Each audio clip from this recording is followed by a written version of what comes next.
Welcome Yo. back to the league. This is the bracket finals matches, correct? We've got four of the top players seeing who really is the top player. And this is the first of three matches that will determine who is the top player of this season. So I'm Peter. I'll be one of the commentators. And I'm joined with... I am not Mr. 17%. Right, not Mr. I am, 17%.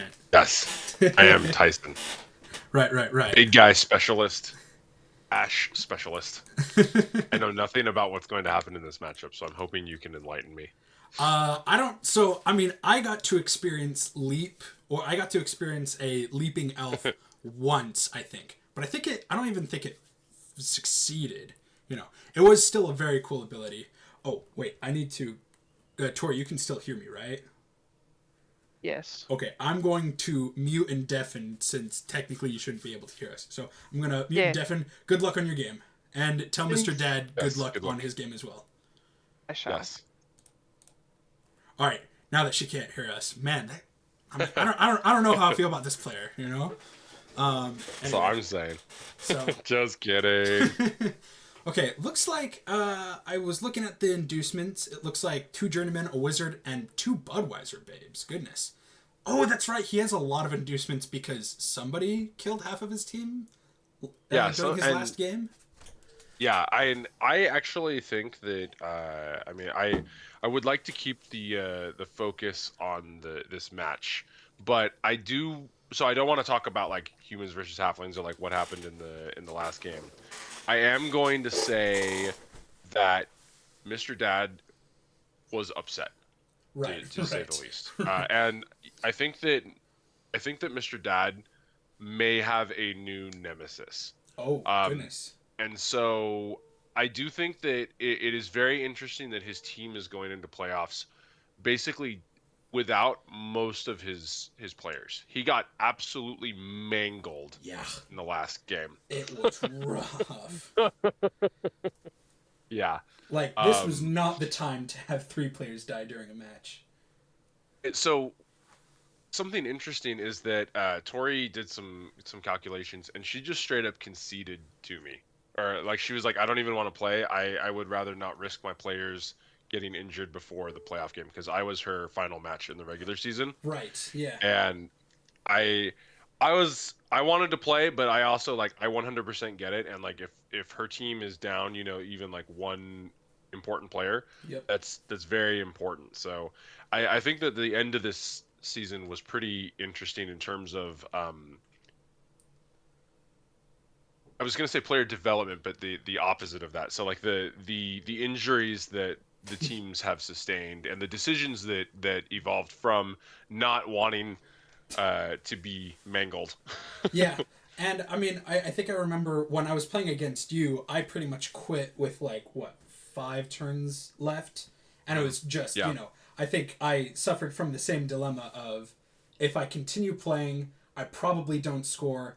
I probably don't earn star player points. The only star player points that I do earn from the end of the match are the MVP role, as you said. Mhm. And it was, looking back on it, I think maybe I should have just like done my best to completely run away from your team, let you try to score a touchdown, but it was just definitely not a great position, and I I don't know if I would concede an entire game, but I don't know.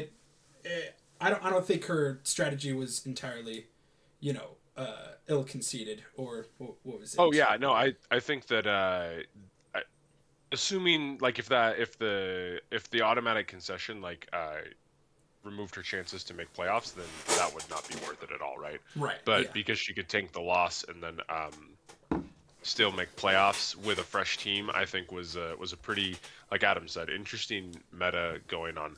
I'm Yep. gonna pull the focus back to the No, you're right. You're right. the Yeah. line, and I know it always sounds rude when I say that.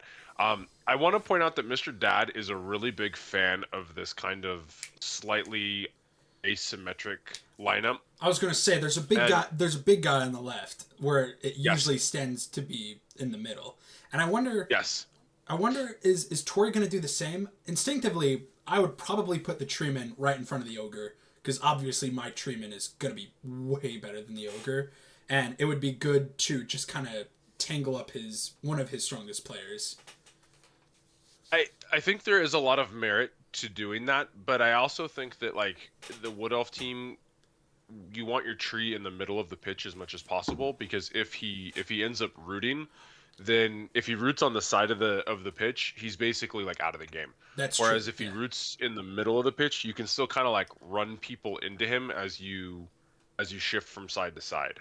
Yeah. So I don't think I would gauge with the like I don't think I would start with the tree and the ogre, because like looking at this setup, I kind of feel like Mr. Dad has to he's just going to end up moving the ogre into that middle scrum anyway. So Yeah, he but should have probably just somewhere started his behind the ogre in the tree, middle. right? Yeah, yeah. Further into territory, yeah. Okay, so yeah, I think I mean kind of like in chess. I don't in chess theory, when you play an asymmetrical position, you open up the game more for mistakes, for more offensive lines than defensive lines. And I guess, this is playoffs after all. If you're not looking to, play a, locked up game, I think asymmetrical positions are going to get you where you want to go.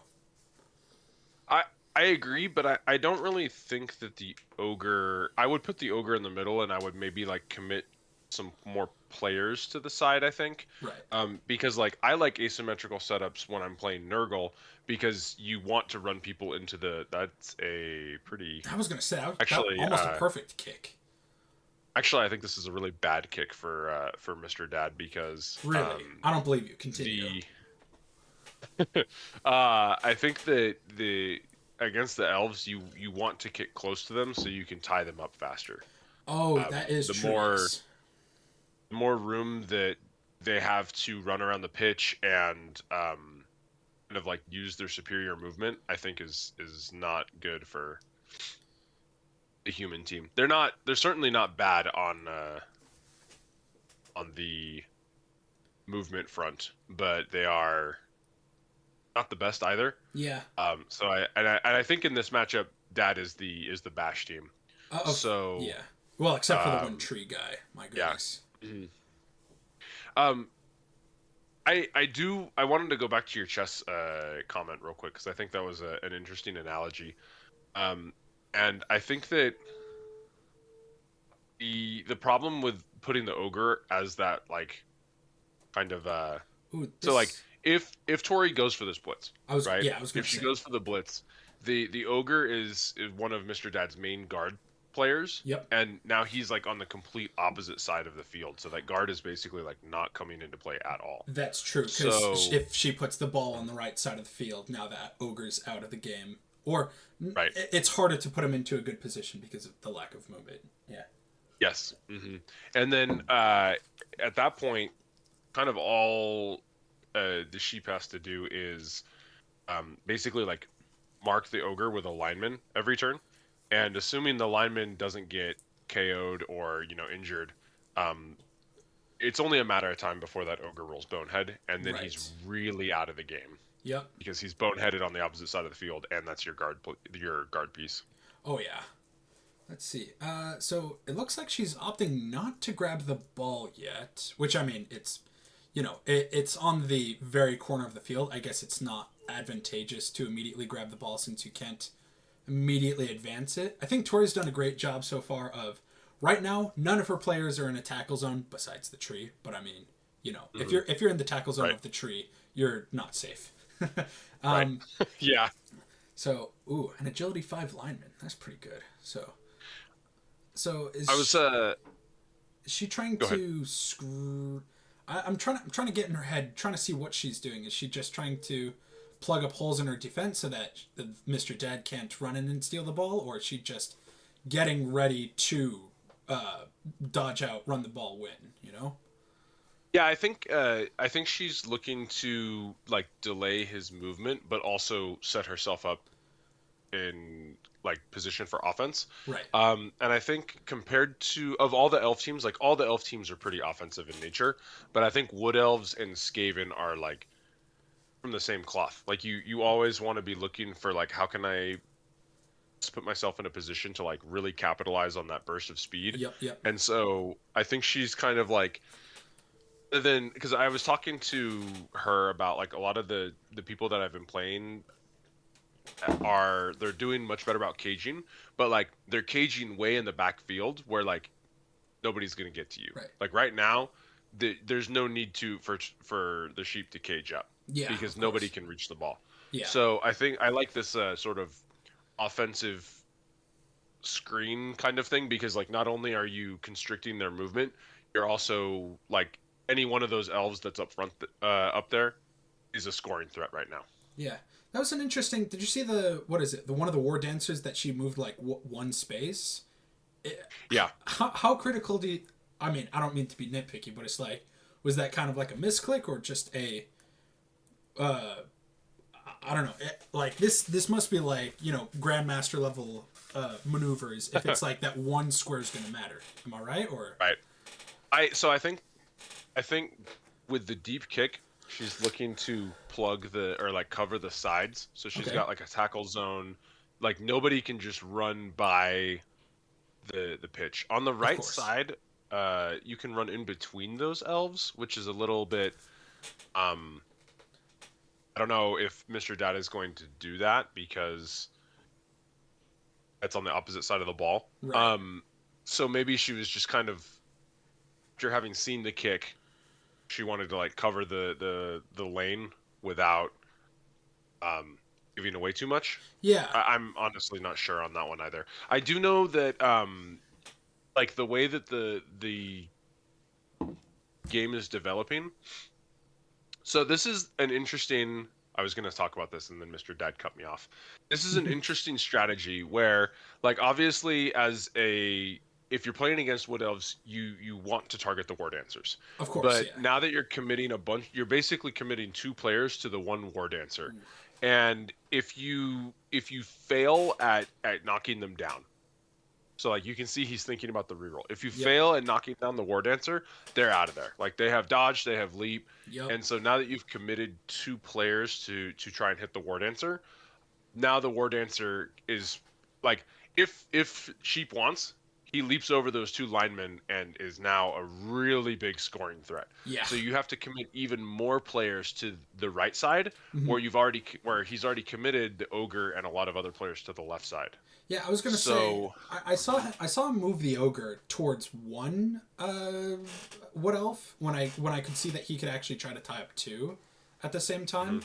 I don't know what was it. So you see those two linemen that Tori actually just hovered over on the left side. Is there a reason why you might not want to be in the tackle zone of two wood elves, or is it just I like I think that especially with the ogre, you should tie up as many elves as possible. yeah? And yeah, I agree with you that gauging as many elves as you can Mhm. is probably a mistake. Like, is it likely that they will fail the dodge? Of course not. But the goal here is to make the sheep uh roll as many dice as she can, and Yep. you're trying to burn through. Like you're playing the clock against the elf players' rerolls Yeah. effectively. I don't like the way that Mr. Dad ended his turn. Honestly, I think he did leave himself a little bit too open on the right side. I agree. Just yeah, it definitely doesn't. I think Tori definitely didn't commit a whole bunch, but I think if anything, Mr. Dad, you know, needed to answer a certain way. Like he had to commit to Agreed. something, especially Hmm. when defending against a silly elf. So Oh yes, absolutely. I do think that the Mr. Dad's biggest losses have been when he either commits to one side too early or not enough to one side. Like right. when his team gets divided, like against you, I think that's when he starts to falter a bit. Yep. Mr. Dad reminds me in a lot of ways of like a kind of like a machine. He's really good about developing a plan, Yep. and like as long as the plan is going according to plan, it's It's solid, right? It solid. But when he has to improvise, I think that's kind of when he panics a little bit and gets flustered. Right. Yeah, I think I feel almost the exact same way.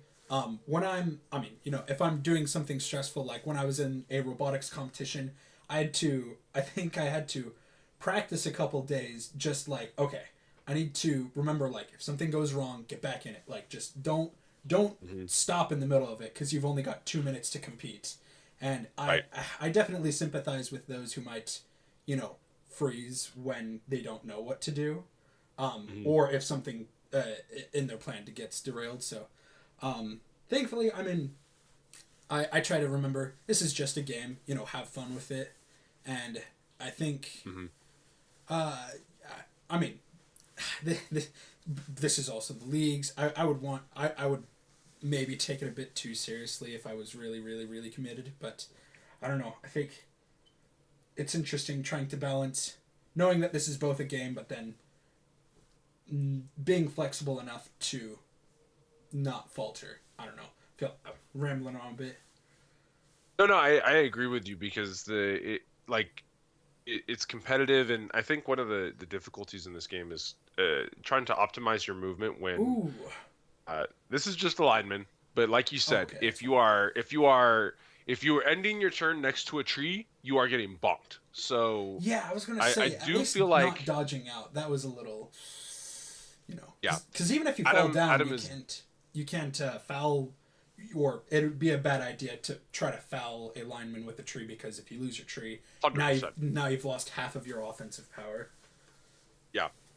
Um, I do think that Adam is probably like Adam is crowing right now because Pretty much anytime a all of tree these. anytime a tree gets an injury, Adam is like, yeah. Yes, oh my goodness. Yeah. And dude, like, Adam's been able to afford what a a star player tree almost every single game. Like, Adam, correct me if I'm wrong. It's just like, man, that ugh, those those, those So trees are a bit nuts. the gimmick of the halfling team is you basically like you try to keep your team value as low as possible so Right. that you can induce like the halfling chef and the super tree, and you basically just get like a bunch of inducements every game. Right. And the cost is that the the non-star players, aka like the halflings, Mm-hmm. are really subpar players. Yeah. So even with Is all those inducements, it's still very difficult to this seems like a really game. weird cage setup. Wait. Yeah, I also am not really sure what's going on here. Yeah. I do think that the sheep is correct in recognizing that the majority of Dad's team is split, and if that ogre wants to do literally anything, he has to move past the tree. Right. So, And and even I even think then, I don't think he can get close enough to be important, in the cage anyway. Because the ogre's got what right. 5, 6 movement ability. Hmm. It's also kind of interesting because those two players that you called out at the beginning, where they went to blitz the war dancer, now they're kind of behind. They're no longer in the action. They Yeah. have to blitz basically a useless elf, and there's no way that they get a clean shot at the cage Yep. without rolling like a bunch of risky dice. But I And mean, so I he's think got a that clear path of attack at the ball carrier. No, though, or that though no, no. he has to make dodges through the Tori has a screen setup where going to be going through a tackle zone at some point. He can easily blitz an elf and then like mark the ball carrier, but that's not very effective because elves have dodge. So it's either he rolls a bunch of dice, a bunch of dodge rolls to have a risky shot at the ball carrier, or he blitzes one of the elves and he has to settle for just basing the ball carrier. Yeah. No, but I mean, no, he can. It looks like he can, get a couple of guys in the tackle zone of the ball carrier and then hit the ball carrier without having to make dodges. Because Uh, you move, yeah, I guess he's got one blitzer that can do it. Yeah, you're right. yeah, and then I mean, so I think this might be a critical point for Mr. Dad.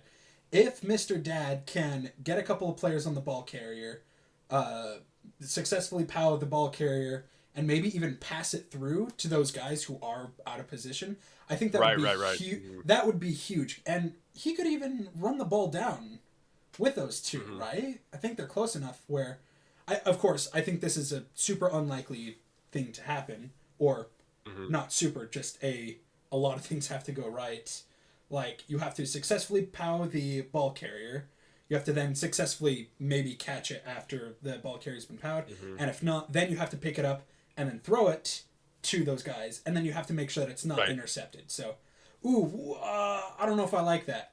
So, Oh, and I think that you were saying some really interesting points because I think these agility versus humans are an agility team. They pass, they run, things like that. Okay, I don't know what he's doing Okay, anymore. yeah, no, I will no longer talk about this one. Yeah, I'm not sure Yeah, I would have used my weird. blitz there. Yeah, I think marking the war dancer is fine yep, because, like you said, if something goes wrong, I mean, rather, if something goes right and you get the ball, you have these scoring threats. yeah. Or, you don't want the war dancer to jet up the field.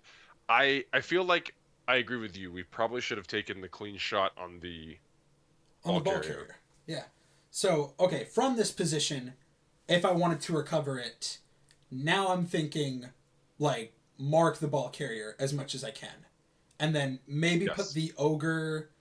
I would say that you could put the ogre maybe next to those. I don't know.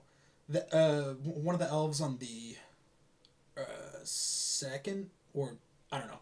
Just I think you can put the ogre in a position to at least mark three different elves after, Hmm. and then mark the ball carrier.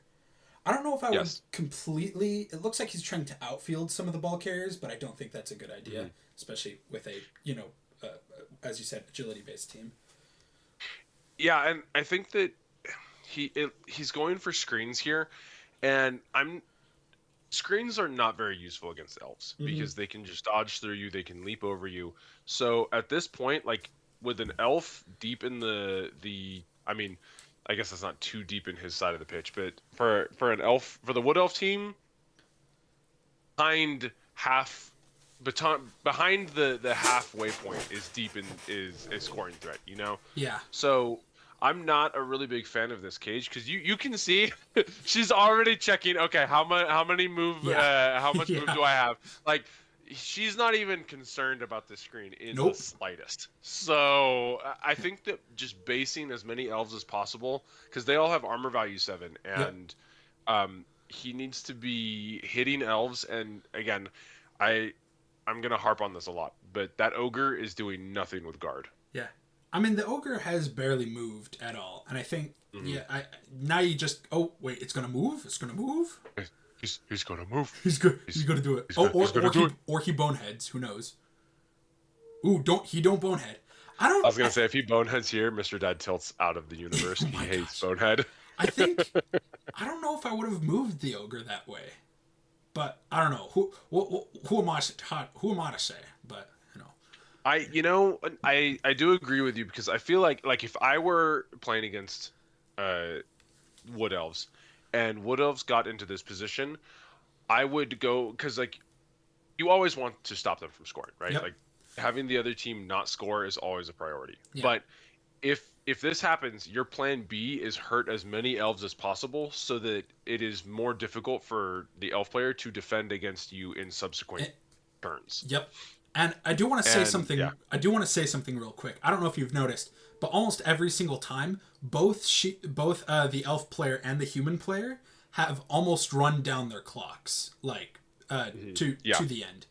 And wait a minute, what's that? I don't know why she's blitz, or I guess that does free up once. No, why? I don't know why she's blitzing that player because she still has a clear line of sight, right? Am I crazy? Yeah. No, you're I don't think you're crazy. I think Okay. maybe this is the I have a reroll and I'm basically fishing for, like a KO Right. or Right. Yeah. Yeah. Or like maybe this is like a backup plan if Oh, is she? Oh, she's just or making this a cage is right there. conservative. We're going to, and I actually like this a lot because I was gonna say the main thing here that I would do if I was Mr. Dad is I would want the agility player to score right now. Right. The longer that Tori delays this score, the worse it is for Mr. Dad. Because he gets one less turn to try to score afterwards. Mm-hmm. Yeah, Yep. it goes. He's out of line, but he's right. It goes against my. It goes against my play style entirely. Of if I could score this turn, why on earth wouldn't I score this turn? Right. And I think that like Skaven are really interesting because like you can't trade scores with them. Nope. You know what I mean? Yeah. So I think that like for the Skaven player, it's probably the correct play to score literally any chance you can. Yep. Because it's just better for the Skaven player. Yeah, and nothing feels better yeah. when you steal the ball from the player who was supposed to try to score that turn. It is absolutely soul crushing. Absolutely. Yeah. The tree is gonna injure another lineman here because trees always injure. Just kidding. You liar. Yeah. This really doesn't look great for Dad. I don't. If you were Mr. Dad right now, how would you try to recover this position? Because I think clearly you're probably not scoring. I think. Yeah, 100%. You're just. I just would trying be to hurt players basing, now, right? Yep. Mm-hmm. I base as many players as I can. I make the dodge roll as difficult as possible because if I was gonna say I actually think she has to reroll this because I know like if a war dancer goes down near me, I am fouling it 100%. Yeah. So I do just be trying to those rerolls. The less options that the elf player has when they kick to you, the better. Yeah. And even then, so again, Tori's done a great job, and now the only chance that Mr. Dad has to, hit Tori's team is with a blitz because again, nobody's in a tackle zone. Man, and she's got a rock solid defense. Probably can't get the ball. Does Mr. Dad have any like wrestle? Any what is it? Strip ball? I don't think he has wrestler strip ball, which is quite important in this matchup. Yep. Yeah. I don't know. I agree with you. This is not an ideal position for Mr. Dad. Yeah. If the ogre was just a little bit more to the right, maybe I could just like throw it in front of the cage and just force Tori to deal with it. But I think he's just out of range to do that unless he wants to. Hold on, 1, 2, 3, 4, 5. No, he's even with going for it's out, not close enough. And again, he's putting people in tackle zones, which I don't think is great. I wanna go back to the asymmetrical lineup because I feel like we talked about this a little bit, but you see he's got 3 players that are basically not participating in this turn, and that's like a quarter of your team.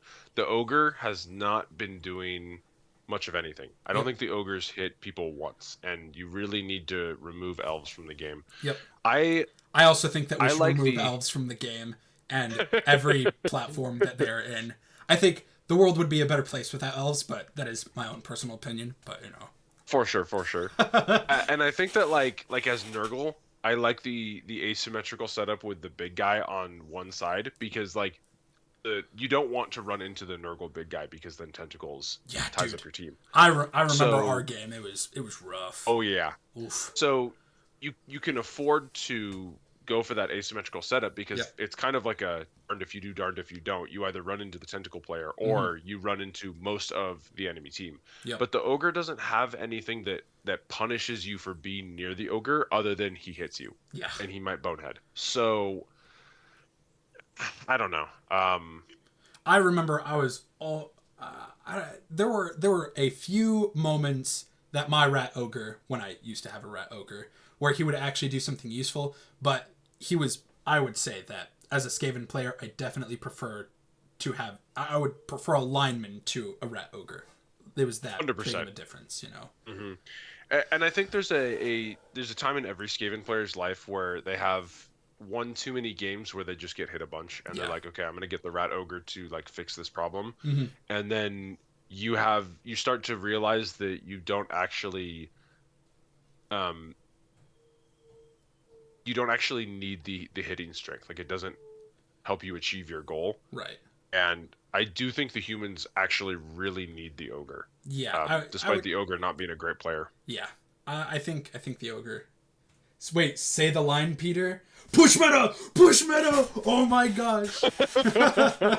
Oh, that's true. We were busy doing You're right, high-level you're right. analysis, and we were missing push meta. You're right. You're right. My goodness. I think even Adam is saying collusion in the game chat.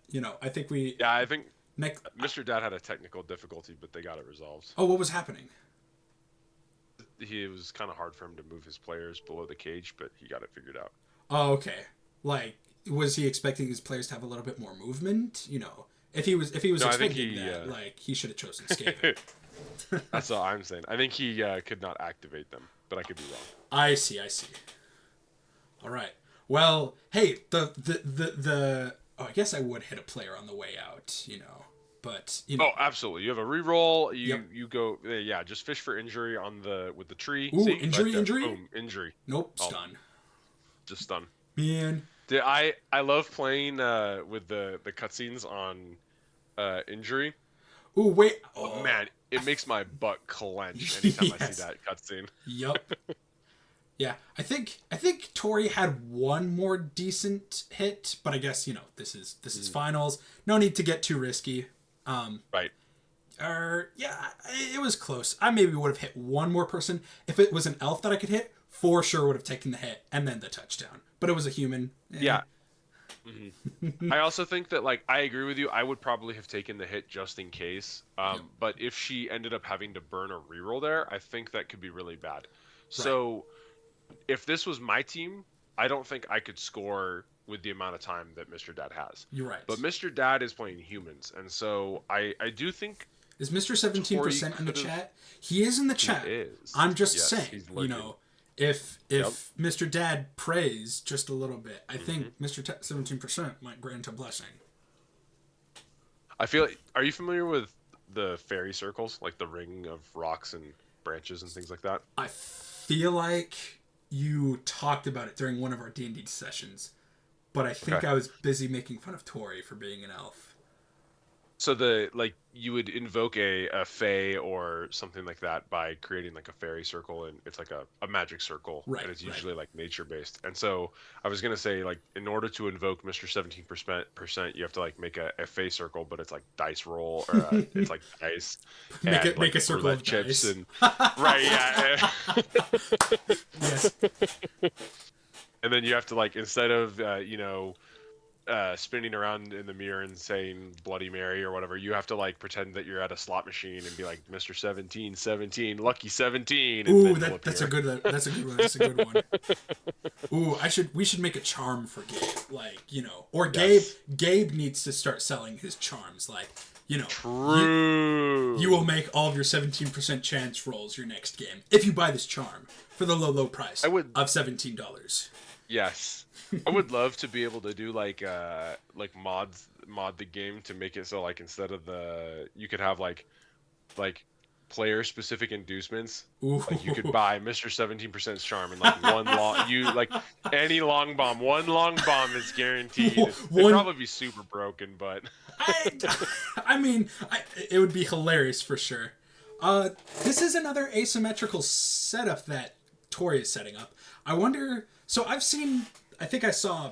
I don't know if it was a pro Blood Bowl player, but I think I saw somebody do a setup similar where they're almost instigating or inviting their opponent to one side of the field to only then absolutely commit all of your players to throwing them to the side of the field and injuring as many players as you can.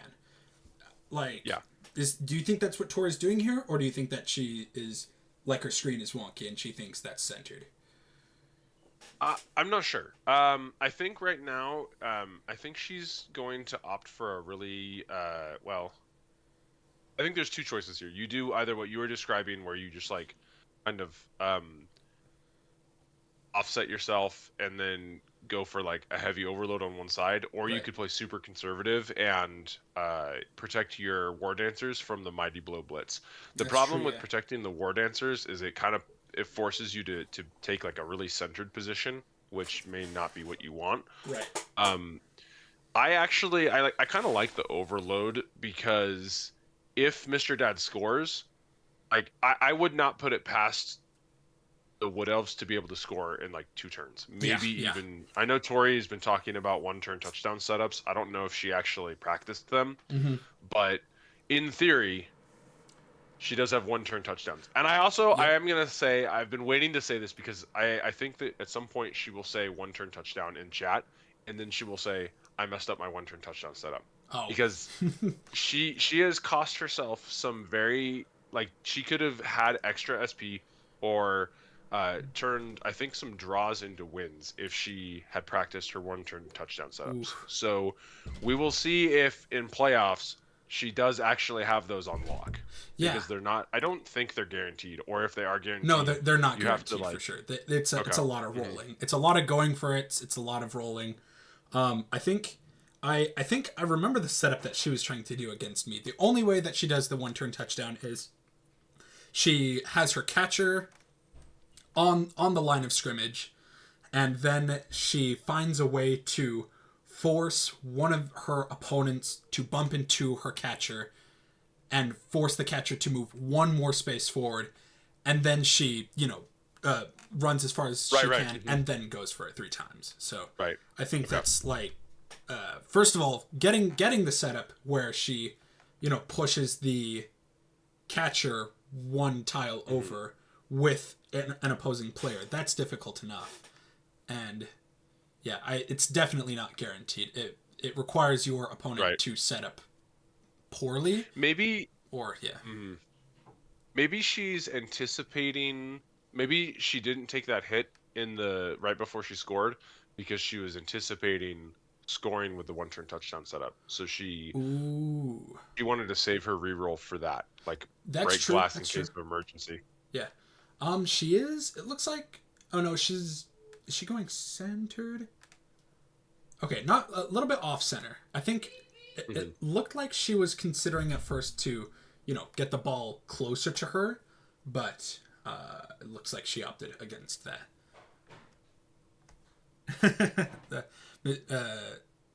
Yeah, I was hoping that you would notice that in the chat. Uh, Yeah, I'm. It's hard to say that any elf team is truly like asymmetrical or offset because mhm. any elf can traverse the pitch Yeah, quite easily. But I'm not really sure. I'm not really sure what her setup achieves here. yeah, Um, I think she's trying to make the war dancers very difficult to hit, which yep, does make sense. But I think there's probably a way that she could have set up in that way and also not exposed them to getting hit. yeah. Ooh, decent hit. It This looks catcher is like. very important. I think that is Ooh, her one nice turn KO. touchdown catcher. Yes, that Yes. is. You're right. So Wow, that was this pretty is interesting. decent. Mhm. Yeah. Um, Very nice. Mighty blow. yup. No 1 turn for you. Yes. Um, We have left the push meta and we are now in the mighty blow meta. yeah. I think what's it? There's a war dancer down there that one of the ogres can mark, right? Or the ogre can mark. Uh, it's a little hard for me to tell because he might be marked by that elf Oh no, you're currently. right. But Yes. but I think if she wants, she can hit the elf out of the way pretty easily by bringing in, or rather, he can hit the elf out of the way by bringing in another player. Yep. Um, I don't know if he wants to commit a player just to get that assist, but I agree with you Especially that. if you put him in front of the tree folk, like that tree folk will Mhm. smash you to bits. Yes. Oh, yeah. How do you Tori is not panning her camera, so I can't see if he's trying to pick up the ball or not. Tori pan the hold on. I'm gonna shout in the chat. Mm. Tori. Or that's not how you spell her name. Tori. That's right. Pan the camera.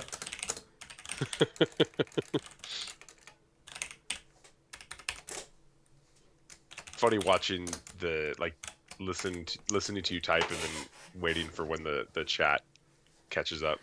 Yeah, I kept misspelling collusion in the Discord chat. Okay. Oh. Okay, Thanks, Tori. no injury on the ogre hit, but that's okay.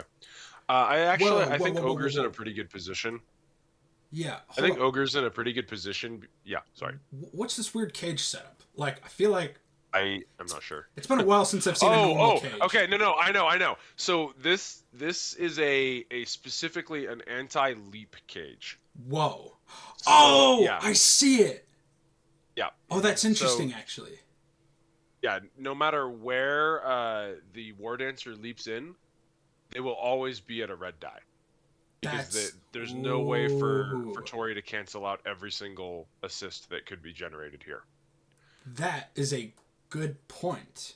Wow. Mm-hmm. The problem is it basically requires literally half of your team to set up. So you're committing an awful lot of players to make a this anti-leap setup.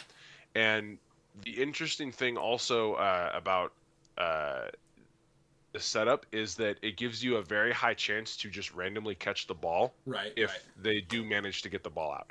So because the cage is a bit more extended, it's harder for the elf player to like swarm the ball. Right. So I really like this from Mr. Dad, and I think when he lost to Tori in regular season, and he was never quite able to set up this anti-leap cage, even though we talked about it. Right. And now we get to see if this is going to help him win the game. Yeah. I think it's at least really cool that players are really trying to prep and metagame against their opponents, and I agree. Do, I really do their homework at least. Yes, sir. Yeah, we love seeing people. People level up. I really enjoy seeing the progression of. Well, gosh, I'm tired of Skaven scoring on me. How do I stop that? And dude, it's weird. It's really like cool people are leaving more people in the outfield, and I can't just run by them anymore. It's super weird. Mm-hmm. Like I don't know what I'm supposed to do. Ooh, that.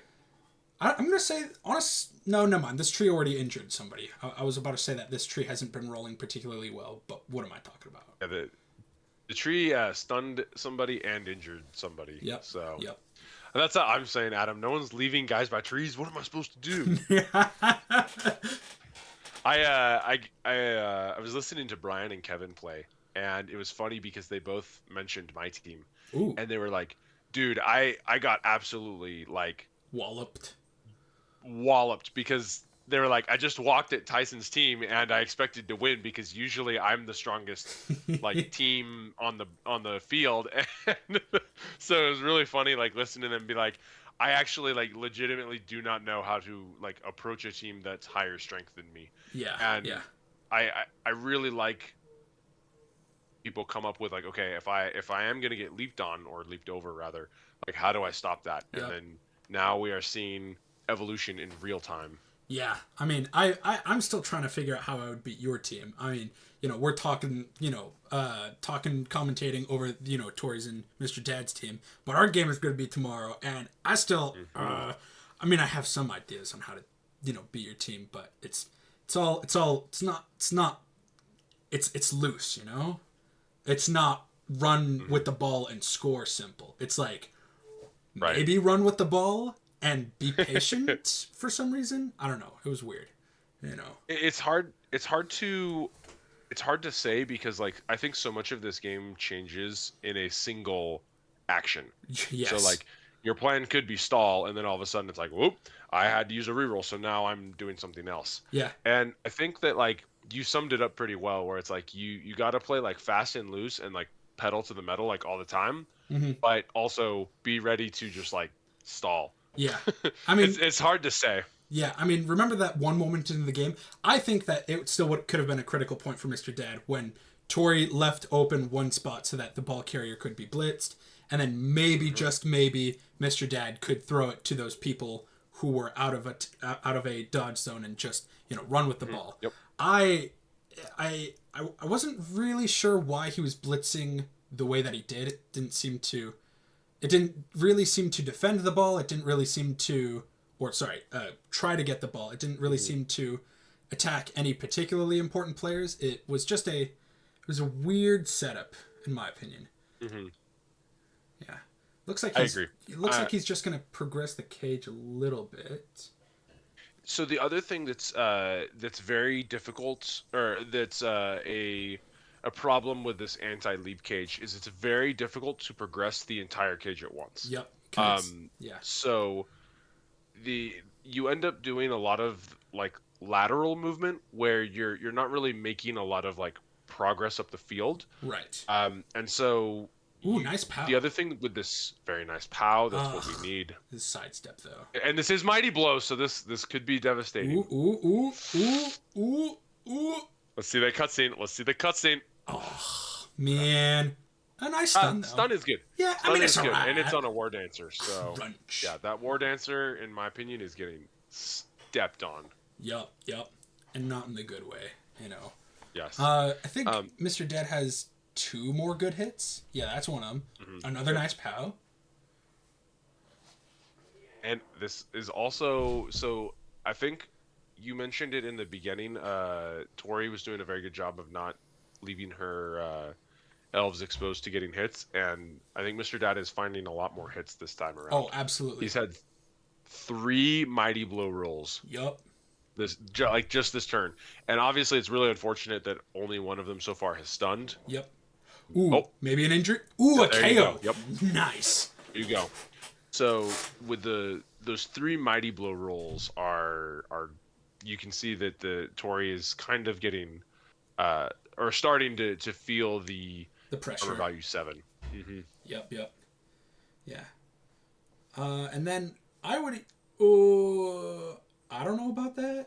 Well, I mean, no, I guess that makes sense. Okay, what I don't get is not trying to dodge out of the tree.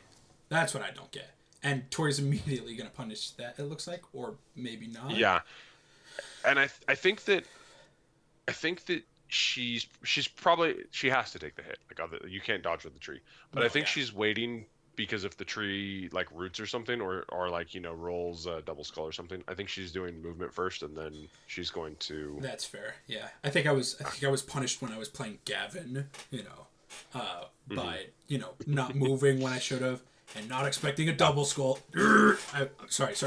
Let's focus on this game, I guess. I guess. Ugh. This. I'm not sure about. Okay, actually, I think this is really good, and I know it looks kind of like, why are we committing so many players here? But like, one of 2 things happen. Either she pops the ball loose and then she can score because she's got elves in the backfield already. Yep. Or Mr. Dad scores quickly, and then she has, or not quickly, but like Mr. Dad scores before the final turn. Right. And I think that any amount of time here is going to be really good. If she scores at the end of this half, I don't think that there's a way for Mr. Dad to win. Right. Yeah. This will, because Tori received the ball, so, or I don't know. Mr. Dad does start with the ball, during the second half. Mm-hmm. So, do you see a possibility of just him scoring with the ball and just making his entire game plan to delay? If Tori scores, Tori scores at the end of this half, then Mr. Dad delays, it's going to be a draw, and then they have to keep going. So, because there's no draws in playoffs. No, you're right. Yes. Oh my gosh. Yeah. Yeah. So, I think that this is all assuming if Tori scores at the end of the first half, because if Mr. Dad is able to score on the last turn, and then Tori doesn't get to utilize her 1-turn setup, which I don't think she can do now because her catcher's KO'd. So, yeah. Am I wrong, or am I just too much of a Skaven player to see that all you have to do is pass to the furthest guy? What are you doing? Wait. You're not wrong. You're not wrong. Could he have scored? And I think he could have scored, but again, I think he really wants to. I think you don't want to score here, because the more time that you give Tori to score, more likely that you end the half at 2-1 rather than 1-1 because You Dad wants right, to you score right, on the you final right. on the yeah. I He wants to guess. score on the last turn and then have Tori kick to him and then just slowly walk up the field and score it at the very end of the Right. second half. But if that's the case, then the only thing that I see that is worth doing is just move the cage slightly up, like 1 or 2 spaces, maybe. And then you're still not doing very much. Maybe hitting somebody with an ogre, but Yeah. yeah, I definitely, yeah, I would move Ogre into tackle zones, take a blitz with your Mighty Blow guy, yep, and yep. then just walk up a couple spaces. The thing that I really have come to appreciate about the human team is that, like with my team, uh, there's nothing Ooh, you can nice do bow. you don't have like burst movement. Right. So you have to basically like every single turn really maximize your movement, and with the human team you can like slowly inch up the field and you still have a really reliable pass option. You're right. So Yeah. like I know it doesn't look like it doesn't look like he has a whole lot of time left to score, but because he can pass to somebody, there's always the option of like just any one of these random humans picks up the Catching ball, the ball especially and with a yeah. reroll. You're right. You're right. Yeah. Yeah. I Like think this would be disastrous if it was my team. I don't think there's yes. a way for me to score from here. Yep. But when you can Yeah. pass, Wait, you're saying that you couldn't score in this position? Interesting. Let me take a yes. screenshot real Oh yeah. quick. I would be like having to go for it literally like 2 spaces every single turn just to give me a shot at being able to score. Yeah. Um Where do you move? Where do the you yeah move the cage? I think actually at this point, because one war dancer is behind you and the other war dancer is currently unavailable, I think I would actually abandon the anti-leap cage and I would just move forward. Just move forward with the regular cage. Hmm. Yeah. Yeah. Yeah. Interesting. Interesting. Yeah, because I don't know if there's a way for him to advance the cage without exposing himself to that war dancer that gets up next turn. I think he can So advance the cage 4 space. Ooh, the first bonehead. He's mad no, right now. he's fuming. He's fuming. Yep. Yep. Yep. So He is fuming right now. I could see, let's see, I could see moving the cage so that human that is marking the 2 downed elves is the bottom right of the cage, and just put your guy centered. Ooh, is he gonna move the cage that far up? Hold up. I want to point out something really fast. Oh, he's got 54 I seconds or 45 Yes, seconds. he has 50. You know what's really interesting What? is if they pull up chat again, you'll see Tori put like a little like smirky smiley face in chat. She 100% is trying to inflict psychic damage right Oh, now. she And knows. yes, so Leap she flop. is yes. Oh no. Yes, it is. She is 100% going for psychic damage because even if this play fails, even if the leap fails, he's going to be thinking about it in the second I, half. I I don't know if Mr. Dad can see his timer, but he's got ooh. I don't know if I like that. I don't know about Okay, this one. wait, I wait, don't know wait, about wait. this one. Never mind. Maybe this is fine. Okay, yeah, he's got 15 seconds. Like he just needs to move those guys up. Move that gear up, I do think I that really I hope that I hope that he's not experiencing technical issues, because that would I be think tragic. he probably would have. Yeah, I think he would have said something if he was. Oh my God, What? Flop's not a show. Okay. What did whoa whoa whoa whoa whoa whoa whoa what did Adam just vomit into the chat? What? It's a It's a copy copy pasta. pasta. That's right. Yeah. That's right. I learned about these. I learned about these in school. Cablevision is planning to drop. I'm not reading all that. They're saying no way. You must have rigged something. I didn't do fucking shit. Yeah. So even if this fails, I think that the whole point of this is we're trying to put the fear of leap into Mr. Dad. Yep. Yep. Yep.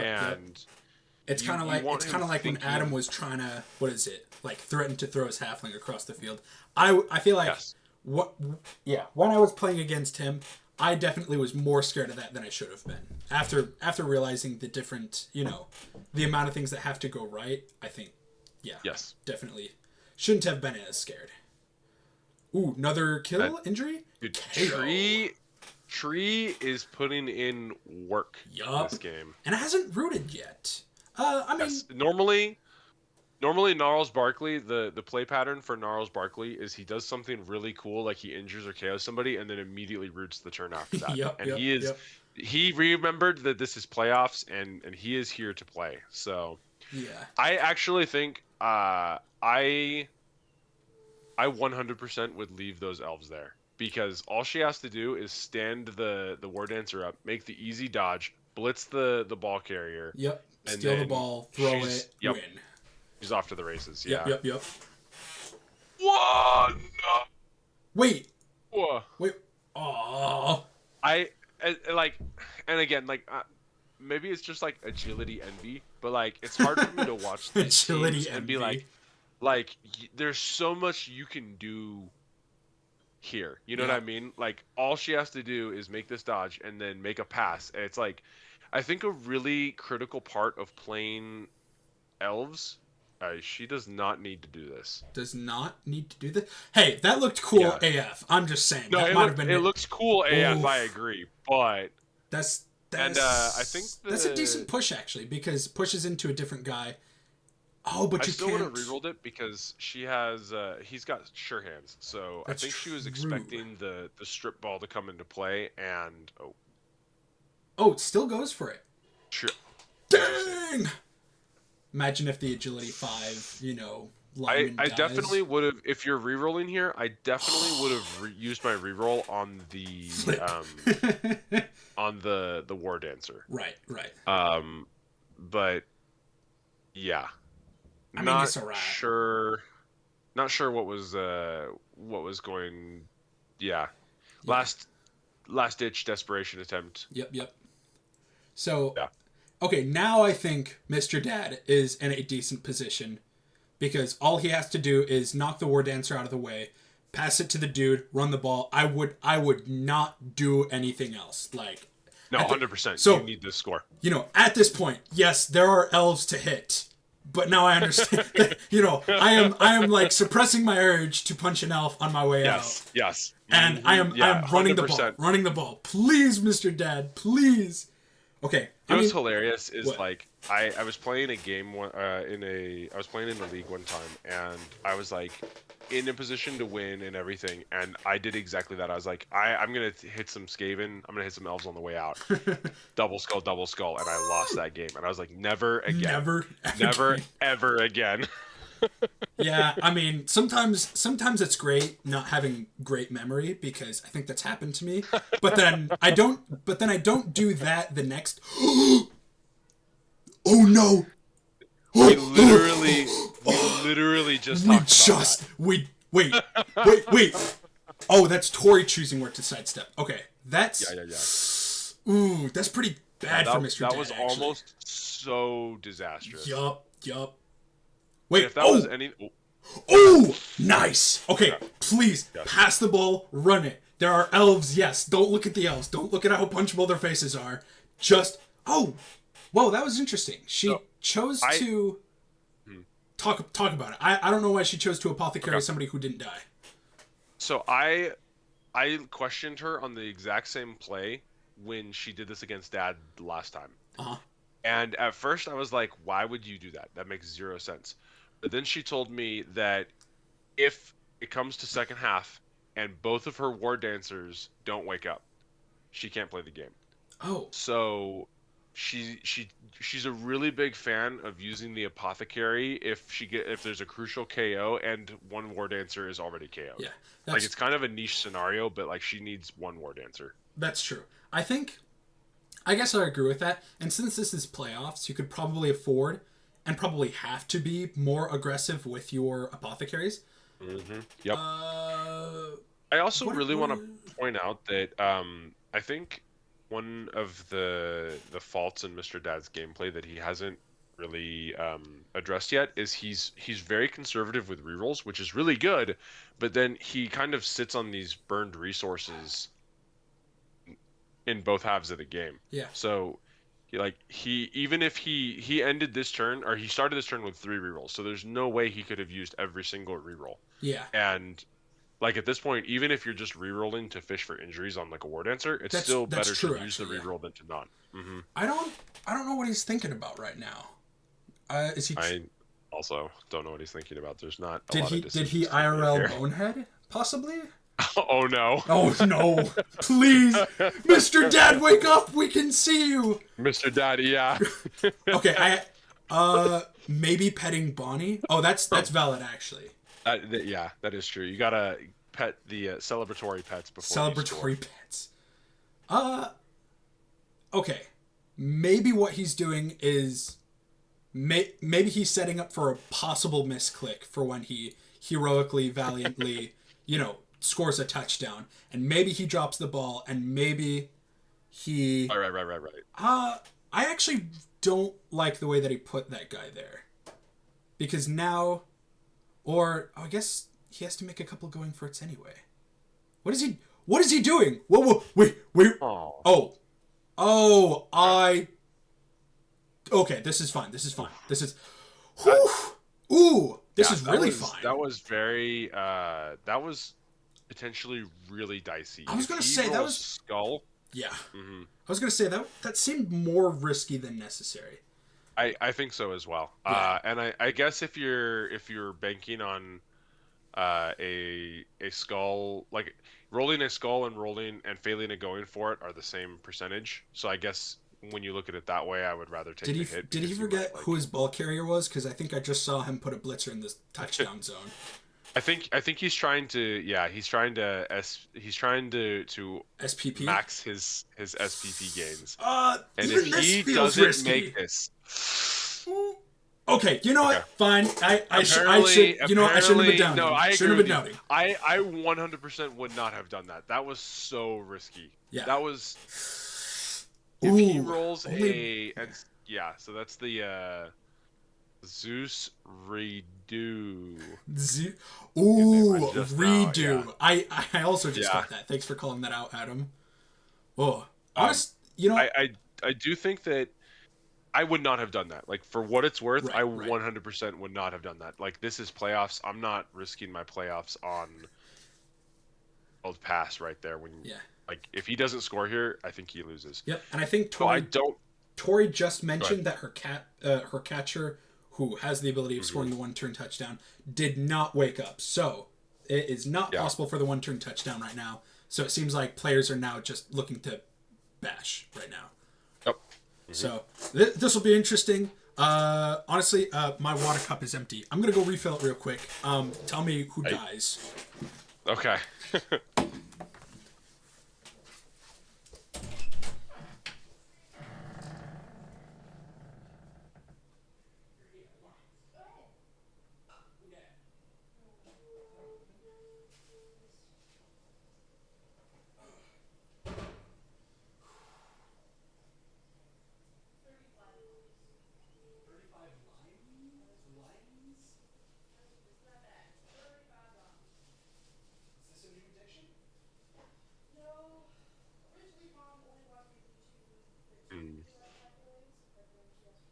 Yeah, I think that I would probably just try to limit the players that can get hit. You don't want to like randomly have your Mighty Blow player get injured or something like that. So I think pretty conservative, safe setup from Mr. Dad. I agree, Adam. It is a good game so far. It's a good way to kick off round 1 of playoffs. I think that the agility versus agility match is probably the more exciting match to watch. I think these matches have the least tendency to be one-sided. So. Right. Ooh. Right. So it looks like it in fact confirmed that she does not have access to the one-turn touchdown. So nice. Hopefully, catcher wakes up in the second half. Yeah. That would be rough if she didn't. I do like this though. She's putting. I think knowing that it's only one turn. You were talking about how moving the tree away from the center would be bad because if you take root on the side. the tree's pretty much out of the game, which you're absolutely right. It doesn't apply here anymore since there's only one turn. Yep. You know, this is the moment in the apocalypse where everybody understands that they've only got a couple hours left to live, and they're just like killing as many people as they can. You know, or playing as many Magic games as they can before the apocalypse. 100%. There are some people in this room who would do that, but you know. And it looks like I gotta cast Force of Will one more time. One more time. I gotta storm off with Grape Shot one more time. And I'm looking back at this, and it looks like Mr. Dad opted to not, like, he's the one offering sacrifices and not Tori. Mm-hmm. And Tori is just getting in there. And it's that's what I would do. Is it Mr. Dad who acts first? I believe so, right? No, he has... Yes, you're right. It's Tori who acts first. Yeah. Yeah. If it was Mr. Dad who acts first, I would 100% try to dodge out. Like, I'm not winning this fight. Mm-hmm. Get out of here. Yep. But sadly... Strategic repositioning. Strategic repositioning. You're right. Not retreating. Strategic repositioning. I meant to ask Tori this before the game started, because I was going to ask her how intensive is it to develop the one-turn touchdown player, because I wonder if is it overkill to have more than one-turn touchdown player, or is it a legitimate game plan? Yeah, I mean it's kind of like not to bring up Magic the Gathering again, but like in Storm decks, you don't really want to have too many finisher cards, because you want to cast spell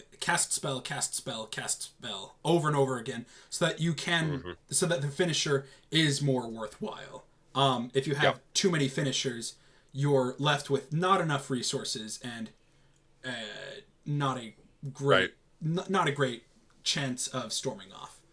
Ooh, is she going to foul someone? If so, who you fouling? You know, who would you hit? Player, 100%. Who would you hit? Who would you foul? You know, Mighty Blow player. If she can take out a Mighty Blow player, because I think that the score happened for Mr. Dad, because there was that one turn where he got 3 hits and 2 KOs in one turn with Mighty Blow. That was pretty important. Yeah.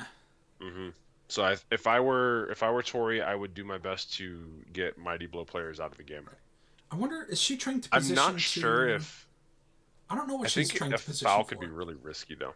I also don't know what she's trying to position for. Maybe she is trying to cut off a Hail Mary pass play. I don't know the offensive capabilities of Dad's team, because I know somebody killed his star passer. Ooh, yeah. Somebody. Yeah, who killed him? Adam, you care to explain why there's a dead thrower in your basement? My goodness. True. She... Okay, I was about to say, there's no way she's trying to foul the ogre, right? I actually... I think fouling may not be worth for her, because if a player gets ejected here, I don't know if she'll have the manpower or the elf power rather to... The elf power. You know, I didn't make shit. I didn't. Yeah, and it looks like Mr. Dad has. Yeah, Tori did a great job not putting her war dancers in harm's way, and Mr. Dad does not have any good POWs. It looks like. You know, if it was me, I know that I would instinctively be surrounding that tree and trying to get some sort of revenge and trying to take that tree down. You know, I have an issue with trees. And also, last turn of the half, so even if you're standing next to the tree, it doesn't matter, you know? That's right, Adam. Right. Bring out the axes. Oof. Reroll. Okay, good. He remembered. Yes, ooh, he did it. He nice. Rerolled. Okay. Ooh, Mighty Blow on the agility 5? Ooh, a KO. That's nice. That is indeed nice. Did I say that Mr. Dad didn't have any good hits? What I meant to say is he clearly can, KO one more elf. Yep. I agree with you, Adam. That was a value reroll. Absolutely.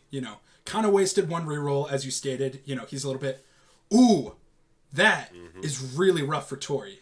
How nobody got up. Wait, did one of Woodelves never wake up from KO. Oof, oof. Let's see. Oh, I didn't catch it, but how many of Mr. Dad's team woke up? All of them woke up. Wow. Yes, except for the injured player, obviously. Wait, why isn't he waking up? See.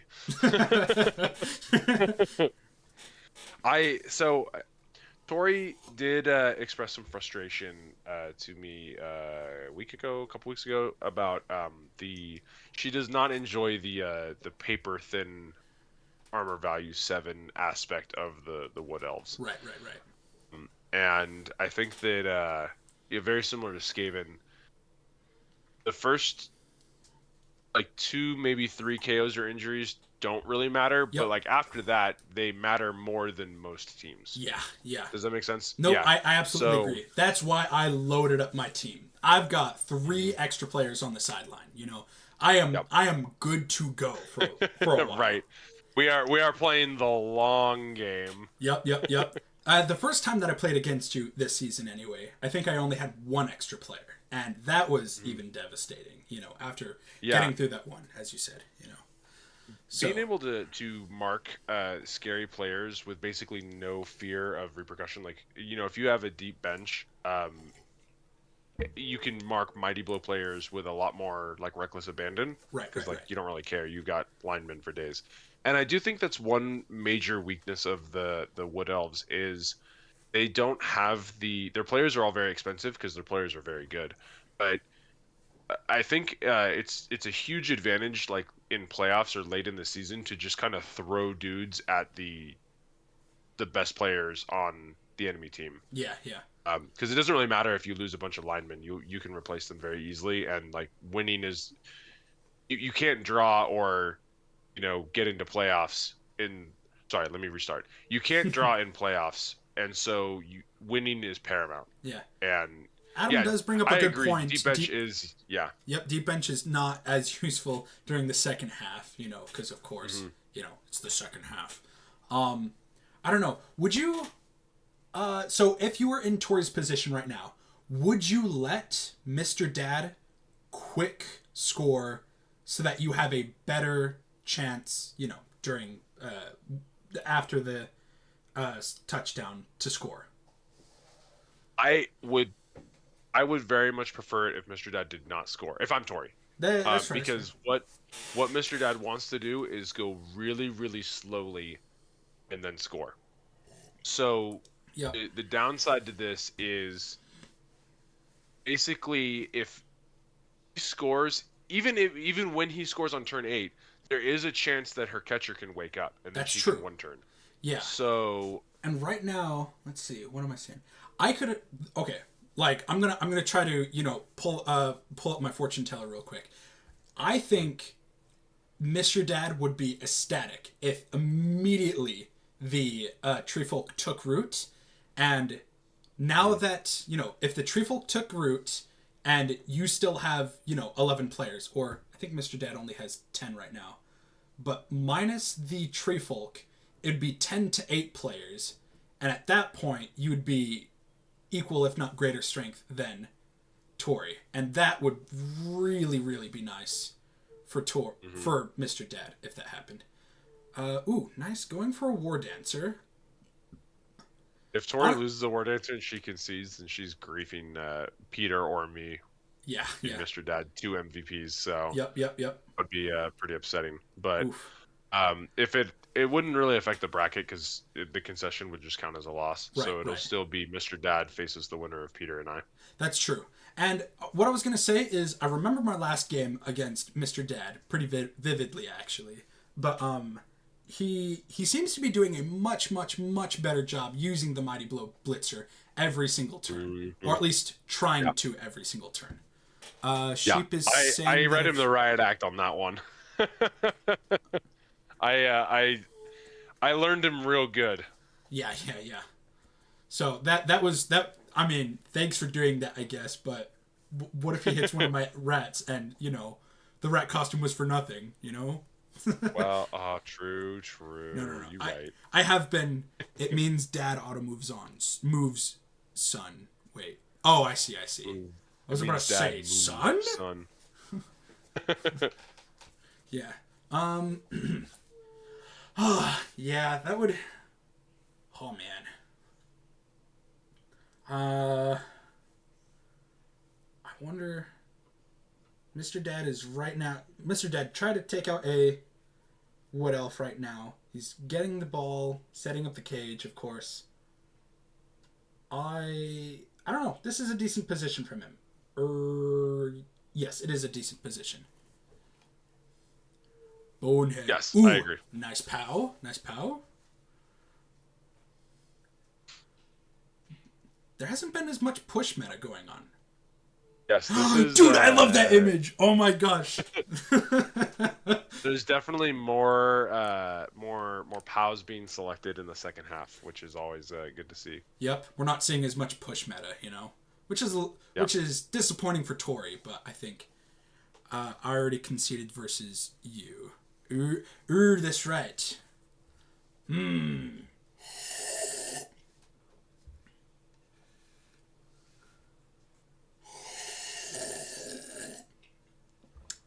Oh, you counted her concession as just a loss, not a concession?